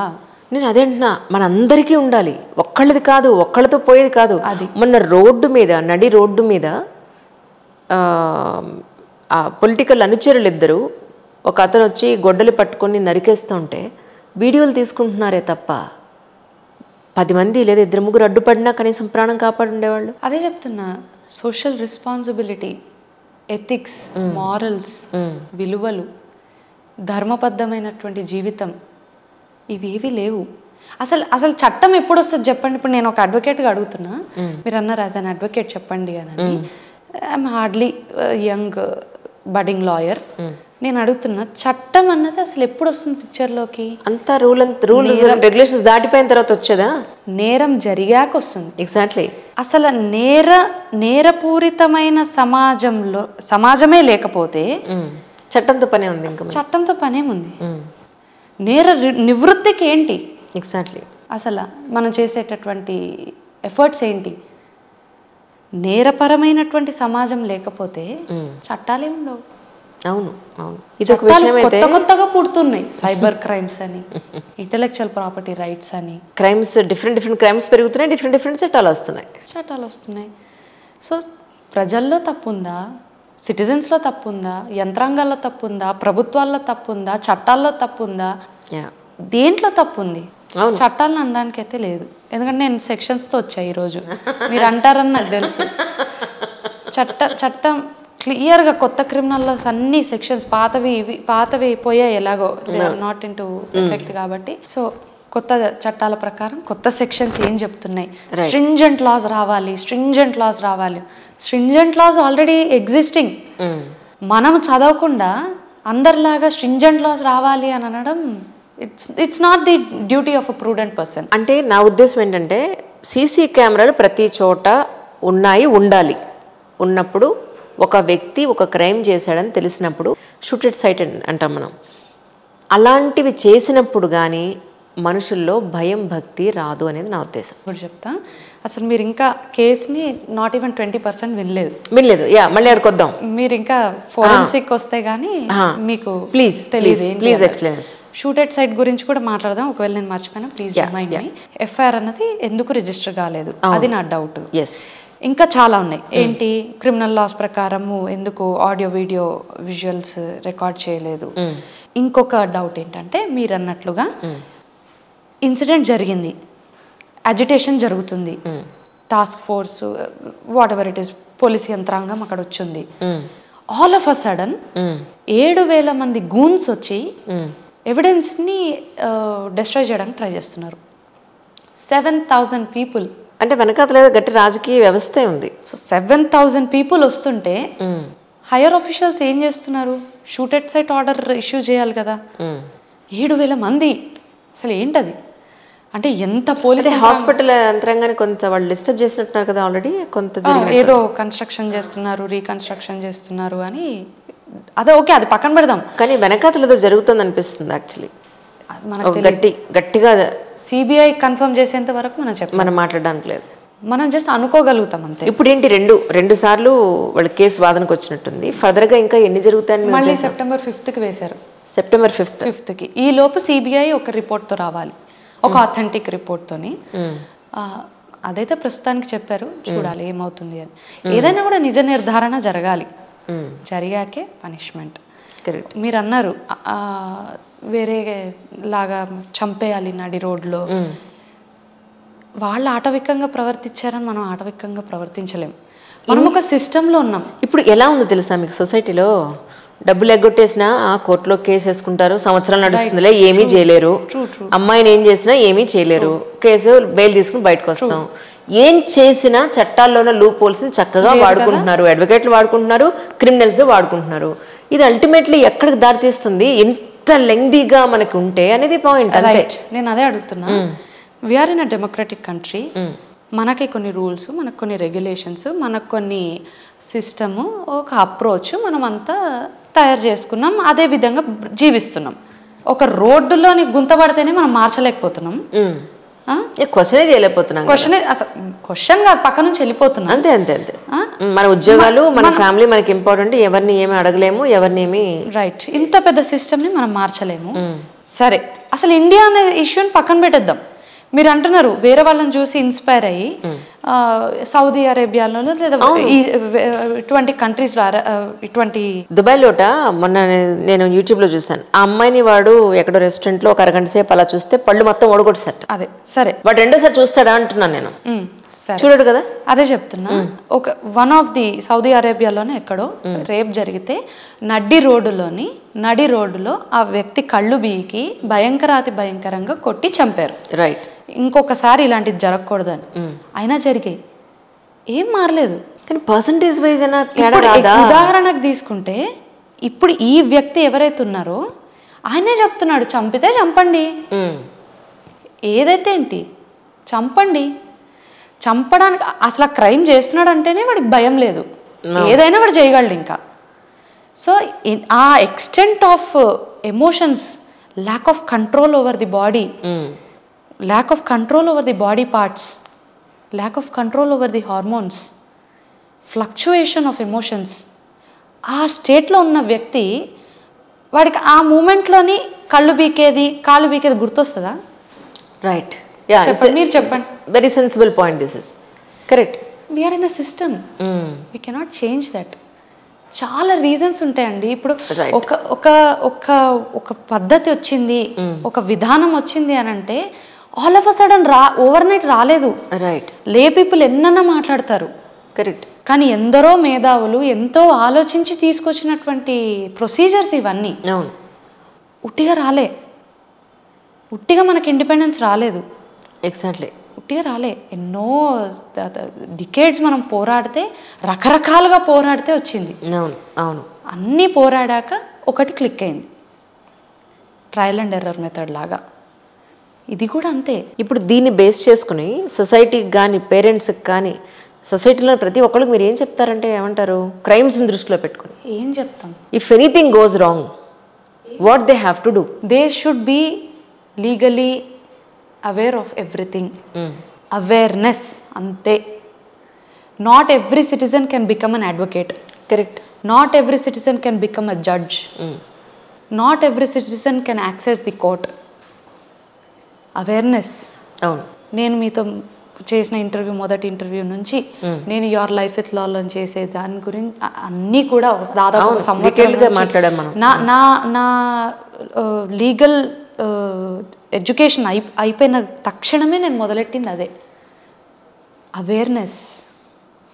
క్రైమ్ జరిగితే దాన్ని ఎలా లాజికల్ ఎండ్కి తీసుకురావాలి, అసలు కనీసం ఆ క్రైమ్ ఏంటి, దాని పేరేంటి, దాని సెక్షన్ ఏంటి, ఎఫ్ఐఆర్లో ఏమని రాపించాలన్న మినిమం నాలెడ్జ్ అన్న ఉండాలి.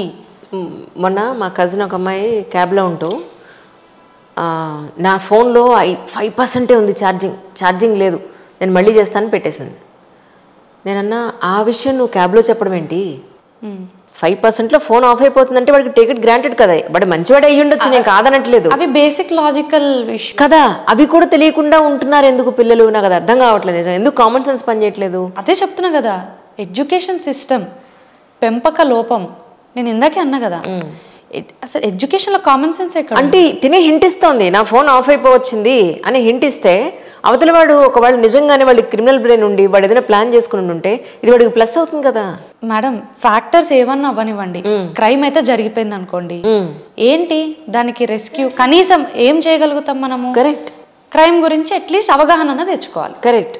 ఈ బేసిక్ నేను చెప్పలేను. ఇప్పుడు అట్లా అంటే అమ్మాయి ఎందుకు పోయి సెమినార్ హాల్లో పడుకుంది అని ఒక డౌట్ రావచ్చు. అవును. అట్లా ప్రతి కేసుకి ఒక డౌట్ రావచ్చు. అది నిజమో కాదో కూడా. ఇప్పుడు ఇది అన్నారు, నెక్ బోన్ విరిగిపోయింది, కాలర్ బోన్ విరిగిపోయింది, కాళ్ళు విరిగిపోయింది అన్నారు, అంతా నిజమేనా? చెప్తాను. ప్లీజ్ ఫస్ట్ మీరు కేసు గురించి చెప్పేసేయండి, మీరు ఏదైతే కోర్టులో జరిగిందో అది చెప్పేసేయండి. సో అసలు ఏంటి ఎలాగా అన్నది మనం చెప్పలేం.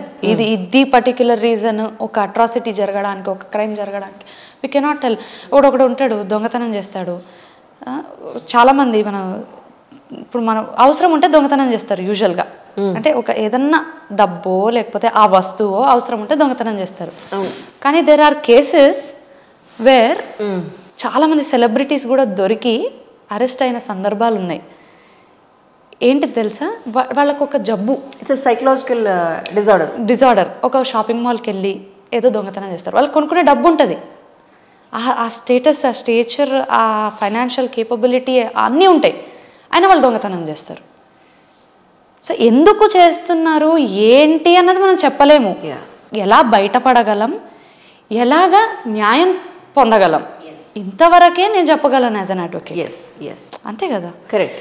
సో ఇప్పుడు అగైన్ ఇక్కడ వరకు కమ్ బ్యాక్ టు మన డిబేట్ కంప్లీట్ అయింది. Let's go to the facts of the case. Post mortem report.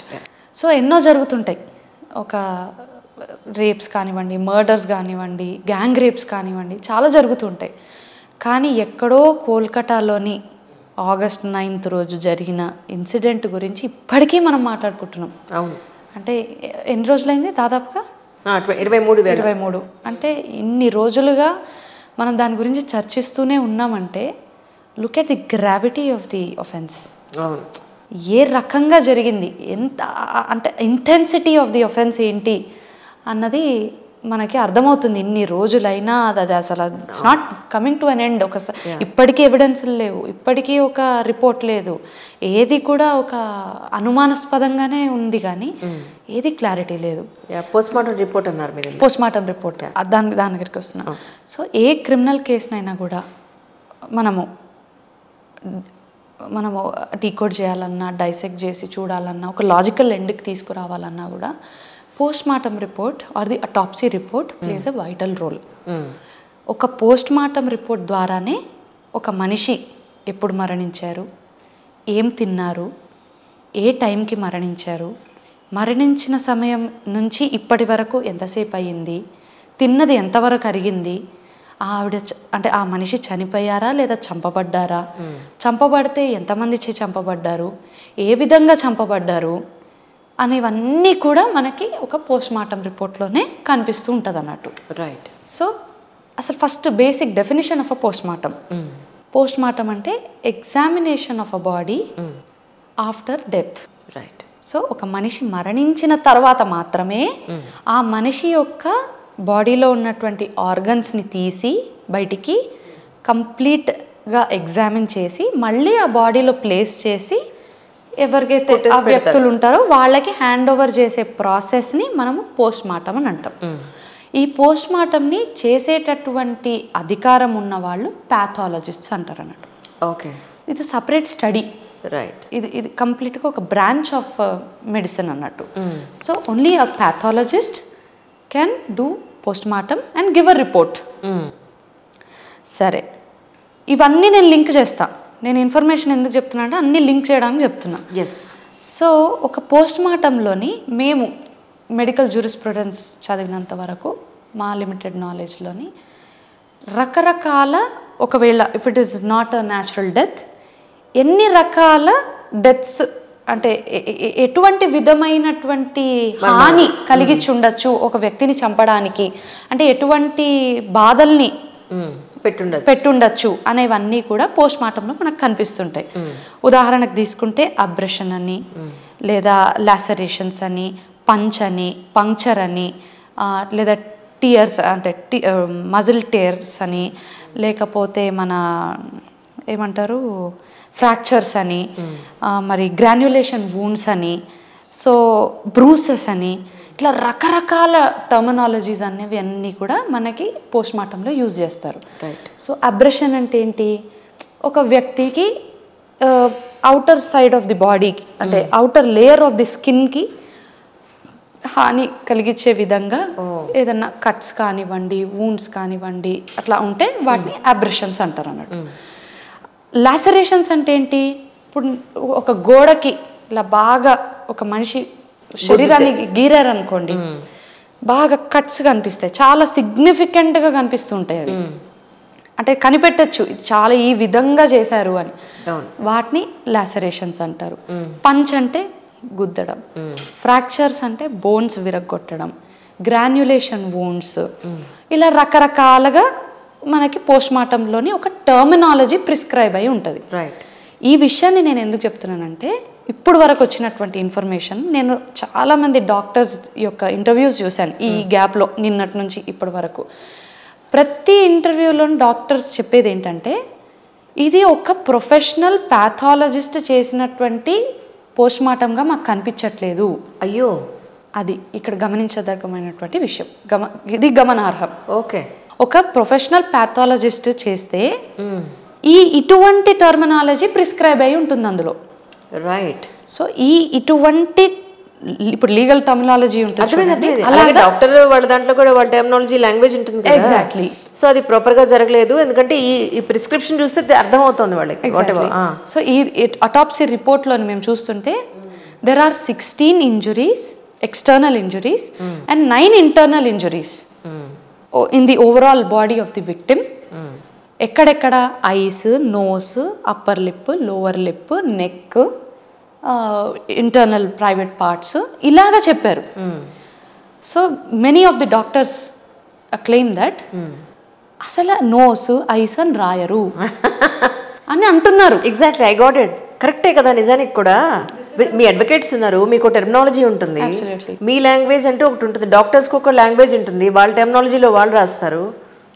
Yeah, ఇక్కడ మనకు అర్థమవుతున్నటువంటి విషయము, ఇది ఒక ఫ్యాబ్రికేటెడ్ పోస్ట్మార్టం అయి ఉండొచ్చు. ఎందుకంటే పోస్ట్మార్టం అదే మెడికల్ కాలేజ్ హాస్పిటల్లో చేశారు within 3 hours. So maybe councils చెప్తుండొచ్చు, అంటే స్టేట్ స్టాండింగ్ కౌన్సిల్స్ చెప్తుండొచ్చు, మేము తీసుకెళ్లేంత సిచ్యువేషన్ లేదు, చాలా జనం వచ్చారు, చాలా ప్రొటెస్ట్ జరుగుతున్నాయి కాబట్టి చేసామని చెప్తుండొచ్చు.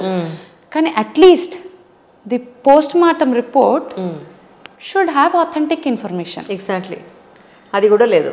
సో అది లేదు ప్రస్తుతానికి. కానీ నేను చూసిన కేసెస్లో most of the women murder కేసెస్లో, అది రేప్ గురించి మనం పక్కన పెడితే, అన్నీ మాయమైపోతాయి అబ్బా. మనీ అక్కడ ప్లేస్ అయిపోతుంది, అధికారం, పలుకుబడి లాంటివి ప్లేస్ చేస్తాయి ఎక్కువ, ఇన్ఫర్మేషనే ఉండదు. అల్టిమేట్లీ కొద్ది రోజులు అయితే మీడియా మర్చిపోతుంది, అడ్వకేట్స్ మర్చిపోతారు, సమాజం మర్చిపోతుంది, ఇంకో కొత్త కేసు అది వస్తుంది, దాని కథలు పెడతారు. This will it is a cycle. Yeah, it is a cycle. అందుకే ఇవన్నీ అవేర్నెస్ ఉండాలి. ఎగ్జాక్ట్లీ. ఇప్పుడు నెక్స్ట్ ఇంకొకటి జరిగితే అట్లీస్ట్ ఈ ఇన్ఫర్మేషన్ ఒక 10 మంది దీంట్లో 1% కన్జ్యూమ్ చేసుకున్నా చాలు. It would be of great help to somebody's life. అవును, బ్లూటూత్ తోటి పట్టుకున్నారు, అదే ఎయిర్పాడ్స్ ఎలా చెప్తా. సో మనం పోస్ట్మార్టంలోనే ఉన్నాం, ప్లీజ్ ఇంకా మనం ఎవిడెన్సెస్ దగ్గరికి వెళ్ళాలి. సో పోస్ట్మార్టంలోని ఫస్ట్ థింగ్ ఇస్ దట్ ఈ terminology, legal terminology. Second thing, కొన్ని న్యూస్ పేపర్స్లోనే ఏం చెప్తున్నారు, స్ట్రాంగులేషన్, థ్రాటలింగ్, స్మాదరింగ్, ఈ 3 పదాలని వాడుతున్నారు. సో మెడికల్ జ్యూరిస్ప్రుడెన్స్ ప్రకారం స్ట్రాంగులేషన్ అనేది ఒక వైలెంట్ ఫార్మ్ ఆఫ్ డెత్. అంటే వైలెంట్గా ఒక మనిషిని చంపేటటువంటి ప్రాసెస్ స్ట్రాంగులేషన్ అని అంటారు. స్ట్రాంగులేషన్ అంటే ఏంటి అని అంటే, అఫిక్షియల్ స్ట్రాంగులేషన్ అంటే ఏంటంటే అసిఫిక్షియల్ డెత్ ఇవ్వడం. ఇక్కడ బాడీ వెయిట్తో సంబంధం ఉండదు. బాడీ వెయిట్ ఎప్పుడు సంబంధంలోకి వస్తుంది, సూసైడ్ హ్యాంగింగ్తో అయితే సంబంధంలోకి వస్తుంది. రైట్. సో స్ట్రాంగులేషన్ అనేది వారికి వారు చేసుకునేది కాదు, ఎవరో వారి పట్ల ఒక ఎక్స్టర్నల్ ఆబ్జెక్ట్, ఒక ఫారెన్ ఆబ్జెక్ట్ ద్వారా, అంటే ఒక క్లాత్ ద్వారానో, వైర్ ద్వారానో, దేని ద్వారానైనా, లేదా చేతుల ద్వారానో చేసేదాన్ని స్ట్రాంగులేషన్ అని అంటారు. దాని నెక్స్ట్ పదం థ్రాటలింగ్. థ్రాటలింగ్ అనే పదం వచ్చింది. వాట్ ఈస్ అ థ్రాటలింగ్? థ్రాటలింగ్ కూడా సేమ్ అసిఫిక్షియల్ డెత్ని కాజ్ చేయడమే, కానీ చేతులతో. చేతులతోని ఒక మనిషికి ఊపిరి ఆడకుండా వారికి ఆక్సిజన్ కానివ్వండి, బ్లడ్ కానివ్వండి, ఇతరత్ర ఏవేవి ఫ్లూయిడ్స్, లిక్విడ్స్ బాడీలో ఫ్లో కాకుండా ఆపేటటువంటి ప్రయత్నాన్ని, దాన్ని మనము థ్రాటలింగ్ అని అంటారు. ఈ కేసులోని మనకి కనిపిస్తున్నది స్ట్రాంగులేషన్ థ్రాటలింగ్. బా స్ట్రాంగులేషన్ థ్రాటలింగ్ అంటే ఏంటి? ఒక మనిషి ఇక్కడ నుండి ఇక్కడ వరకు రౌండప్ చేసి ఊపిరాడకుండా చేస్తే దాన్ని స్ట్రాంగులేషన్ థ్రాటలింగ్ అని అంటారు. ఈ విషయం ఎందుకు వెలుగులోకి వచ్చింది అని అంటే, పేరెంట్స్ యొక్క తల్లిదండ్రులు అన్నారు, అమ్మాయి యొక్క శరీరాన్ని చూసినప్పుడు మెడ మీద ఇట్లాంటివి అన్నీ కనిపిస్తున్నాయి, కళ్ళ లోపల ఆమె అద్దాలు వెళ్ళిపోయి కళ్ళ నుండి రక్తము, ముక్కు నుండి రక్తము, నోటి నుండి రక్తము, భయంకరమైన పరిస్థితిలో ఉంది. లోవర్ పార్ట్ ఆఫ్ ద బాడీలోని అసలు బట్టలు లేవు, చాలా భయంకరమైన సిచ్యువేషన్, కాళ్ళు ఇలా ఉన్నాయి, భయంకరమైన యాంగిల్లోని విరచబడ్డాయి అని అంటున్నారు. సో స్ట్రాంగులేషన్ థ్రాటలింగ్ జరిగింది. ఫారెన్ ఆబ్జెక్ట్తో జరిగిందా, చేతితో జరిగిందా, ఏదేమైనా కూడా ఆ వ్యక్తిని ఒక వెజిటేటివ్ స్టేట్లోకి పంపించారు. వెజిటేటివ్ స్టేట్ అంటే కంప్లీట్ బ్రెయిన్, హార్ట్, అన్ని ఆర్గన్స్ ఫెయిల్ అయిపోయేదాకా ఊపిరి ఆడకుండా చేయడం. అంత పగేంటి? ఎగ్జాక్ట్లీ. ఒకవేళ రేపే మెయిన్ అనుకుంటే ఇవన్నీ ఇష్యూ అయితే ఇంత జరగదు. ఎందుకంటే నిర్భయాకి కూడా జరిగినటువంటి రేపు భయంకరమైన రేపు. అసలు మనం ఆ కేసు చదివితే ఒళ్ళు జల్దరిచ్చేటటువంటి కేసు అది. అంత భయంకరమైన రేప్ అది. మరి దిశ కూడా జరిగినటువంటి రేప్ అదే. Nirbhaya even after being subjected to such kind of heinous and horrendous crime, horrendous rape, she could survive for 3 days. I think 3 days or I don't know the day, time entavaraku she survived. ఆవిడని ఎక్కడో foreign పంపించి బతికించడానికి ప్రయత్నాలు చేశారు, అంత psychopathic అయినప్పుడు కూడా. దిశ వరకు వస్తే కాల్ చేశారు ఎవిడెన్స్ వస్తుందని. ఈ కేసు అలాంటిది కాదు. She was put in to vegetative state. ఇది భయంకరమైన ఆఫెన్స్ అసలు నిజం చెప్పాలంటే. అసలు కళ్ళల్లో స్పెక్ట్స్, కళ్ళలో కూడా ఊహించలేం కదా. అదే కదా. కానీ చట్టము దీని గురించి కూడా ఒక సెక్షన్ పెట్టిందండి. ఒక మనిషిని వెజిటేటివ్ స్టేట్లో పంపించే లెవెల్లో మర్డర్ చేస్తే ఆ వ్యక్తికి డెత్ ఇవ్వాలి అని చెప్పింది. అవునా? నేను చెప్తాను, ఆ సెక్షన్స్ చెప్తాను. అయితే ఇప్పుడు కమింగ్ డేస్లో ఇతనికి నిజంగా డెత్ పడే అవకాశం ప్రూవ్ అయితే 100% పడాలి. పడకుండా ఇప్పుడు దేశ అత్యున్నతమైనటువంటి న్యాయస్థానమైన సుప్రీంకోర్టు సుమోటో తీసుకుంది అని అంటే ఉట్టిగా పనిష్ చేయకుండా వదిలేస్తుందా అండి? అంత పెద్ద ఇన్స్టిట్యూషన్, అంతమంది మేధావులు, ప్రపంచం మొత్తం చూస్తుంది సుప్రీంకోర్టుని, ఏం జరుగుతుంది అని చూస్తున్నప్పుడు వదిలేస్తారా? మీరే చెప్పండి. మనకే ఇంత బాధగా ఉందే. అవును. వాళ్ళు ఇంకా అంతర్భాగం, అవును, ఇన్స్టిట్యూషన్లో వాళ్ళ అంతర్భాగం దండించేటటువంటి శక్తి వాళ్ళ చేతిలో ఉన్నప్పుడు వాళ్ళు సైలెంట్గా ఊరుకుంటే ప్రజలు ఊరుకుంటారా? ఎగ్జాక్ట్లీ. ఏదో న్యాయం చెయ్యాలనే కదా.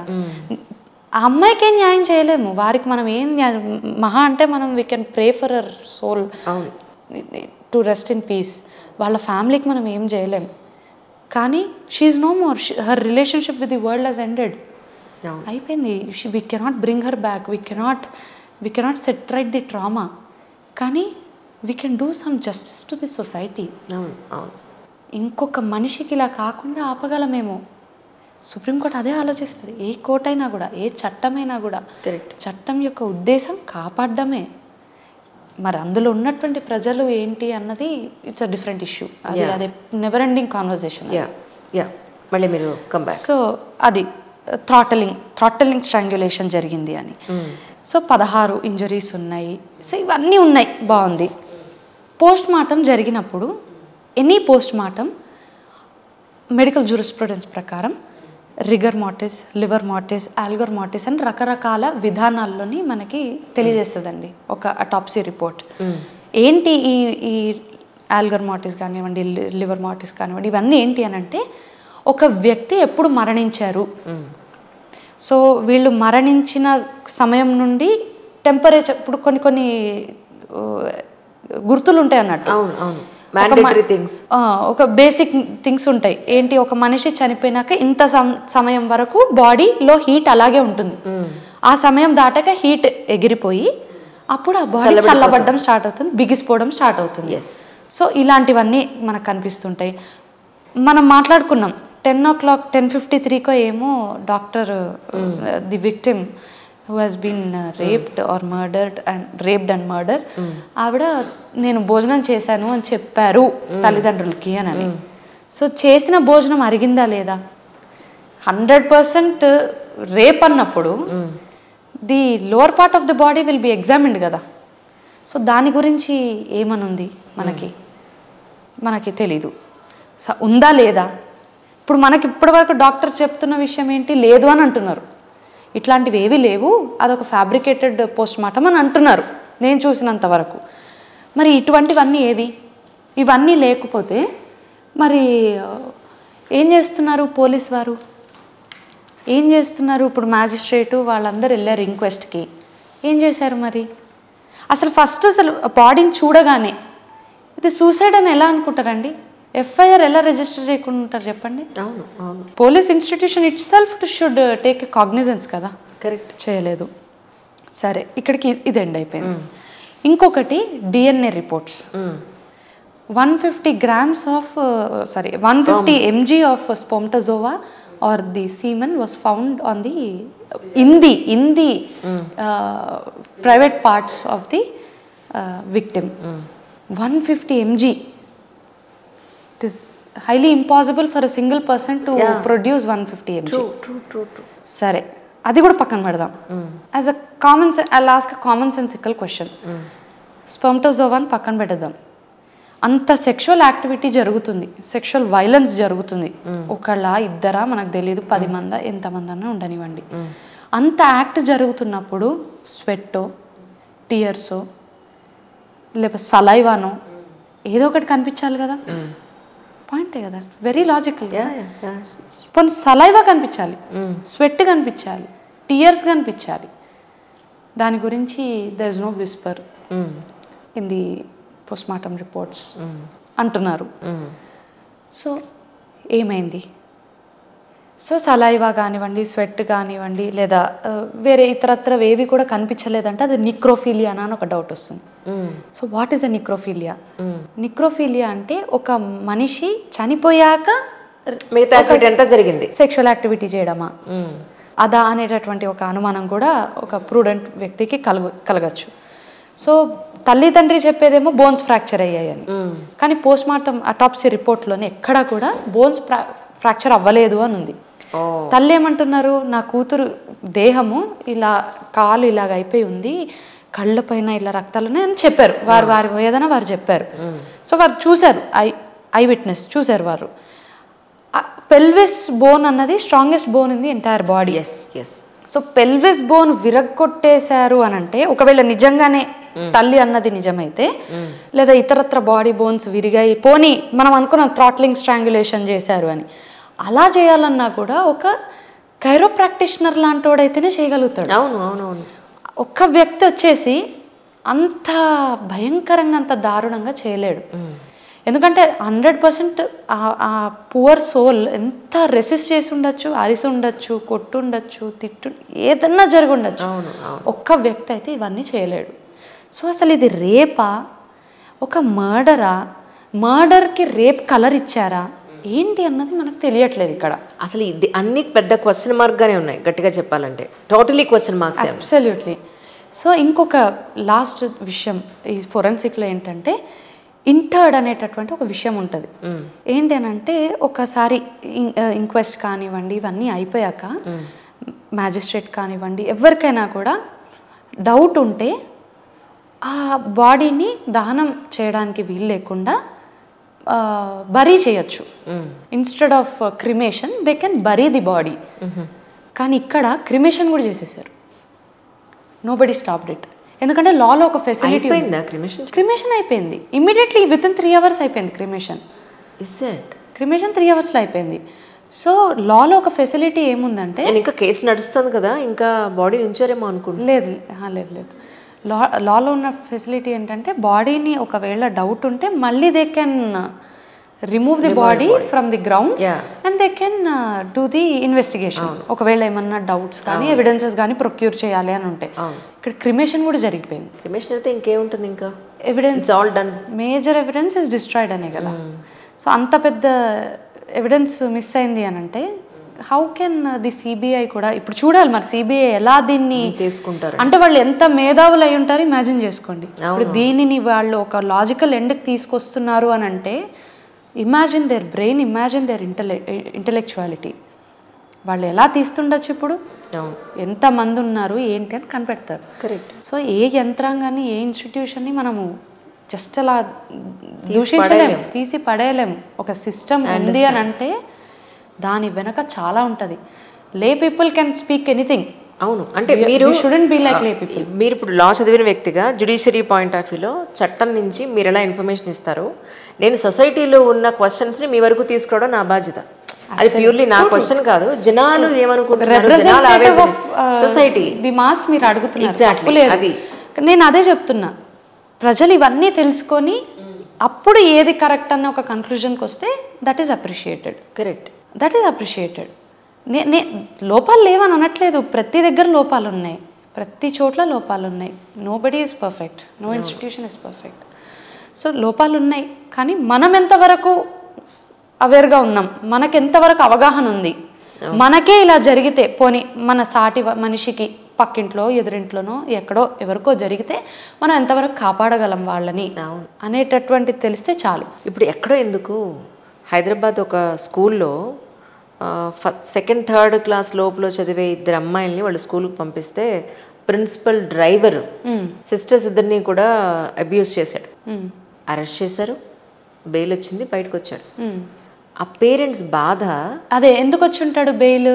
సెక్షన్స్ సరిగ్గా అందులో మెన్షన్ చేయకపోతే జనాలకు తెలియదు కదా, జనాలకు తెలియదు. అదే కదా మన బాధ.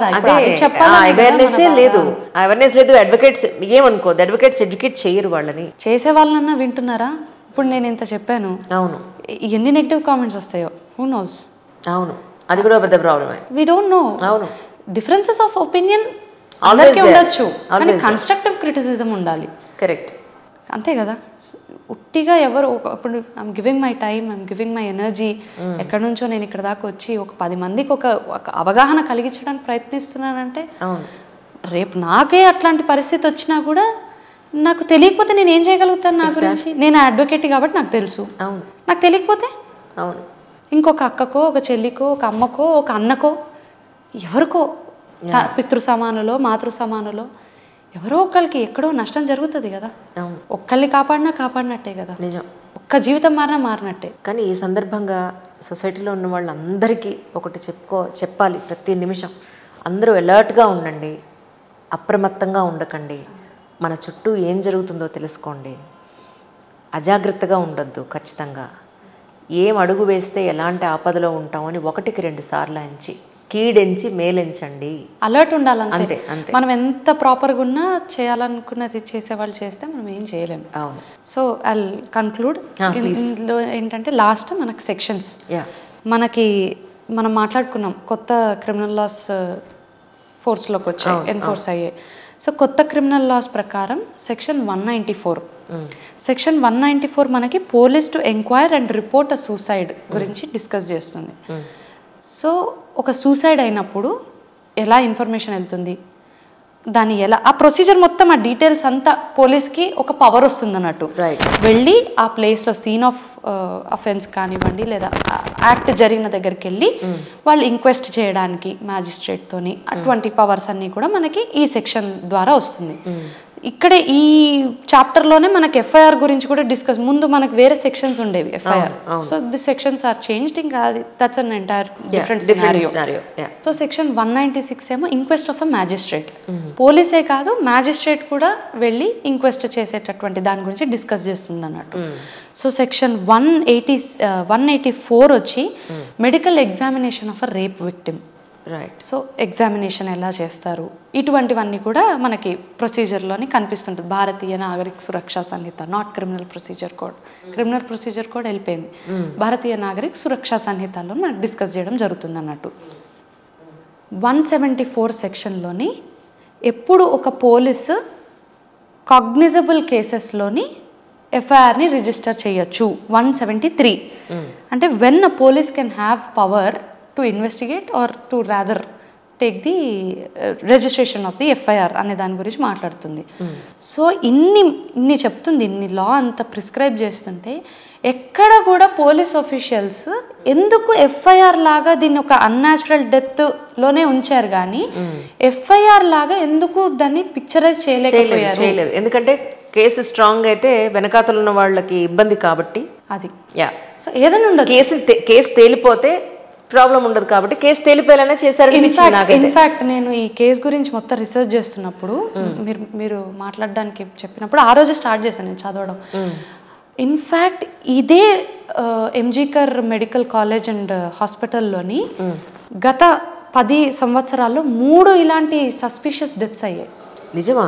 న్యూస్ పేపర్ ఆర్టికల్స్ కూడా ఉన్నాయి, I share it with you. So definite గా హాస్పిటల్ వాళ్ళతోనే సంబంధం ఉంది. ఇలా ఇదే విధంగా అన్యాచురల్ డెత్ అని, సూసైడ్ అని ప్రీవియస్ కేసెస్లో కూడా ఇలాగే ఒక అమ్మాయి హాస్పిటల్ యొక్క ఎంట్రన్స్ దగ్గర పడి కనిపించింది.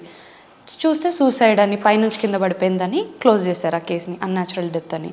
ఇంకొక దగ్గరేమో ఒక అబ్బాయి రూమ్లో ఉరేసుకొని చనిపోయి ఉన్నాడు. So that was also closed as ఆ అబ్బాయికి ఏదో డిప్రెషన్ ఉందని ఏదో అని చెప్పి అది క్లోజ్ చేశారు. ఇంకొకటి కూడా ఇలాగే సస్పిషియస్ డెత్, ఇలా 3 డెత్స్ అయ్యాయండి. 2020 వెరీ రీసెంట్లీ ఒక డెత్ అయింది ఒక అమ్మాయిది. So the history of the hospital itself is something fishy and messy.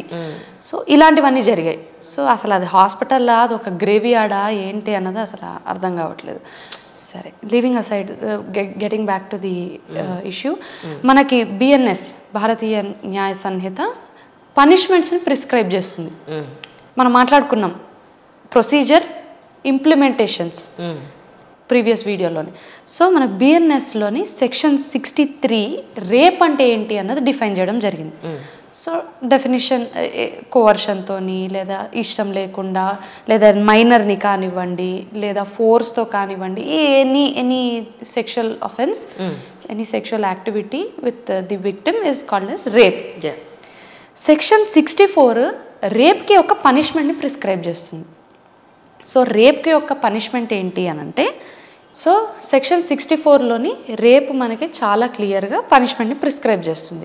ఏమని ప్రిస్క్రైబ్ చేస్తుంది? రిగరస్ ఇంప్రిజన్మెంట్ ఫర్ 10 years లేదా డెత్, రైట్, లేదా జీవితకాలం జైలు, జీవిత ఖైదు లాగా ఎనీథింగ్.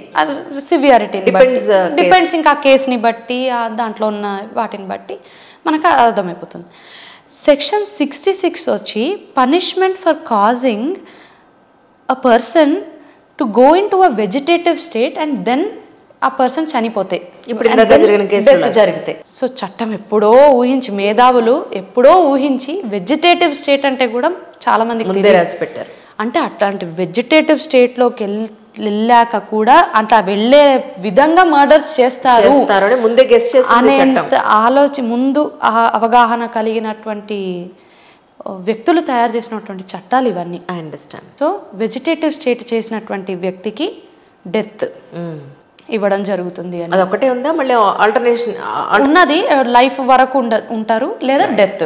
రైట్. కానీ ఈ సినారియోలోనే 2 జరిగాయి. రేపు జరిగింది, వెజిటేటివ్ స్టేట్లోకి తీసుకెళ్ళి మర్డర్ జరిగింది. సో ఇక్కడ ఈ కేసులో 2 జరిగాయి. So imagine the amount of quantum of punishment which will be given to the offenders. చేసిన వాళ్ళకి ఎటువంటి పనిష్మెంట్ ఇస్తారు, ప్రిస్క్రైబ్ చేస్తారు అన్నది మనం ఊహించగలుగుతాం. సో సెక్షన్ 60 మనకి గ్యాంగ్ రేప్ గురించి చెప్తుంది. గ్యాంగ్ రేప్ కూడా అంతే, డెత్. నేను మీకు గుర్తుందో లేదో, కొత్త క్రిమినల్ లాస్ చెప్పినప్పుడు ఎవరన్నా ఇలాగే చెయ్యి ఇలా అని చెప్పాను. ఎవరన్నా ఇప్పుడు ఉమెన్ పైన రేప్ చేస్తే వాళ్ళకి డెత్ ఇచ్చేటటువంటి ఇది ఉంది ఖచ్చితంగా అని చెప్పాను. అదే ఇప్పుడు ఈ గ్యాంగ్ రేప్లో కూడా అదే ఉంది, డెత్. రైట్. ఇంతకంటే సివియర్ పనిష్మెంట్ ఏమి ఇవ్వగలుగుతాం? అంతే కదా, మనిషి కానీ వాళ్ళ ప్రాణాలని కూడా తీసుకోండి అనే స్టేజ్లో వాళ్ళు ఉంటే ఏం చేయగలుగుతాం? అవును, ఏం చేయలేం. సో సెక్షన్ 72 మనకి ఏం చెప్తుందంటే ఆఫ్ ది క్రిమినల్ లాస్, కొత్త క్రిమినల్ లాస్ ఏం చెప్తుందంటే identity of the victim should not be revealed. It is an offence. Okay. ఎందుకంటే ఐడెంటిటీ, వారి ఫోటో కానివ్వండి, వారి పోస్ట్మార్టం రిపోర్ట్స్ ఇట్లాంటివి కానివ్వండి, లేదా అడ్రస్ కానివ్వండి, ఇలాంటివి రివీల్ చేయడానికి వీల్లేదు. అందుకే సుప్రీంకోర్టు చాలా స్ట్రిక్ట్గా చెప్పాక అన్ని ఫొటోస్ కొంచెం డిలీట్ చేయడం ఇవన్నీ జరిగినాయి అన్నట్టు. అందుకే మీరు చూస్తే దిశ కేసులోని దిశ అసలు పేరు దిశ కాదు. అవును, దిశ కాదు, రాలేదు కదా, ఎవ్రీథింగ్. సో వేరే పేరు తీసుకొని చేస్తూ ఉంటారు అన్నట్టు. అండ్ అన్నిటికంటే ఇంపార్టెంట్ ఎఫ్ఐఆర్ రిజిస్ట్రేషన్ అనే దాని గురించి నేను చెప్పాను కదా, నేను చదివాను అని. లలిత కుమారి జడ్జిమెంట్ అని ఒకటి ఉంటుందండి. ఇట్లనే ఒక లలిత కుమారి అనేటటువంటి వ్యక్తి పైన రేప్ జరిగితే ఆవిడ వెళ్ళి పోలీస్ స్టేషన్లో కంప్లైంట్ ఇస్తే ఎఫ్ఐఆర్ రిజిస్టర్ చేయలేదు. It is a landmark judgment. Any ఇట్లాంటి జరిగినప్పుడు FIR must be registered at any cost. FIR register చేయలేదు అనుకోండి, ఏం చేయాలి వాళ్ళు అసలు? What next? ఇప్పుడు లలిత కుమారి లాంటి వాళ్ళు ఫైట్ చేసి రిజిస్టర్ చేయించుకున్నారు కదా. మరి రిజిస్టర్ చేయకపోతే నేను మీకు ఫస్ట్ ఎపిసోడ్లో చెప్పారు మ్యాజిస్ట్రేట్కి పంపించవచ్చు, చాలా ఆల్టర్నేట్స్ చెప్పాను నేను. ఎలక్ట్రానిక్ ఎఫ్ఐఆర్ రిజిస్టర్ చేయొచ్చు, జీరో ఎఫ్ఐఆర్ రిజిస్టర్ చేయొచ్చు, లేదా మ్యాజిస్ట్రేట్కి రాయొచ్చు, చాలా చెప్పాను నేను మీకు. మాట్లాడుకున్నాం, చాలా ఆప్షన్స్ ఉన్నాయి. సో ఇవన్నీ మనం యూటిలైజ్ చేసుకున్నప్పుడు కనీసం we can do something to our self, we can fight and we can get the justice we want. True. Justice రమ్మంటే రాదు. ఎగ్జాక్ట్లీ. దానికోసం చాలా యుద్ధం చేయాలి. మనిషిని ఇప్పుడు ఆ అమ్మాయిని చంపినంత క్షణం కూడా పట్టదు ఈయనకి ఉరేయాలంటే, వీళ్ళకి ఉరేయాలంటే, ఎవరికైనా కూడా. కానీ ఏంటి at the end of the day ఆ వ్యక్తిని ఎలిమినేట్ చేయడం కాదు, సిస్టమ్ని సరిదిద్దాలి, మనుషుల్లోని మార్పులు తీసుకురావాలి. ప్రభుత్వాలు అసలు ఏం చేయాలి? ప్రభుత్వాలు ఫస్ట్ అసలు వీళ్ళందరినీ ఐడెంటిఫై చేసి ఇంతమంది ఈ గ్రూప్ అని ఐడెంటిఫై చేసి వాళ్ళకి కౌన్సిలింగ్స్ ఇవ్వాలి. ఎడ్యుకేషనల్ సిస్టంలోని వాల్యూస్ లేవు. మార్క్స్ ఇవే, ఎంతసేపు మార్క్స్, అసలు ఒక ఫిజికల్ యాక్టివిటీ లేదు, బయటికి వెళ్ళి ఆడుకోవట్లేదు, గ్రౌండ్స్ లేవు, అపార్ట్మెంట్లో గెలుపోవటంలో ఎలా తెలుస్తాయి? ఏమీ లేవు. గెలుపోవటంలో ఎలా తెలుస్తాయి? గుడ్ కాంపిటీషన్ ఏంటి, బ్యాడ్ కాంపిటీషన్ ఏంటి తెలియదు. ఎడ్యుకేషనల్ సిస్టంలో లోపాలు ఉన్నాయి, పెంపకంలో లోపాలు ఉన్నాయి, చాలా వేరియస్ ఫ్యాక్టర్స్ ఉన్నాయి వీటికి. So this is the entire information about the Kolkata rape and murder case of the right now. మీ దగ్గర మీరు తెలుసుకున్న, మీరు చూసిన ఇన్ఫర్మేషన్ అంతే. సో మనకు September 5th మళ్ళీ next hearing is posted on September 5th. అప్పుడు మనకు తెలుస్తుంది ఏం జరిగింది అని. అప్పటి వరకు ఏమైనా సిబిఐ రిపోర్ట్ ఇస్తారా ఇవ్వరా ఏంటి అనేది మనకు తెలుస్తుంది. కానీ దీనికి కూడా ప్రొలాంగ్ చేసే అవకాశం ఉందా? యాక్చువల్లీ సుమోటోగా తీసుకున్న కేసెస్ ఫాస్ట్ ట్రాక్ కోర్ట్స్ ఉంటాయి, చాలా ఉంటాయి. కానీ సుప్రీం కోర్టే మరి సుమోటో తీసుకున్నప్పుడు ఒక కమిటీని వేశారు ఇప్పుడు సిబిఐలోని. Some I don't remember the officer's name. ఒక ఆఫీసర్ని అపాయింట్ చేశారు. ఆవిడంట she's very potential officer. So ఆవిడ్ని అపాయింట్ చేశారంటే who knows, there could be a logical end to this. ఏమైనప్పటికీ అంత న్యాయం జరగాలని, నిజమే బయటికి రావాలని మనస్ఫూర్తిగా అండ్ అల్టిమేట్గా ఇంకొకరికి ఇలా కాకుండా ఉండకూడదు అని ప్రే చేయగలుగుతాం. That is the least we could do, that is the last thing we could do. జరగకూడదు అన్నదే కోరుకోవాలి అంతే. Thank you so much once again Rajeshwari. Thank you.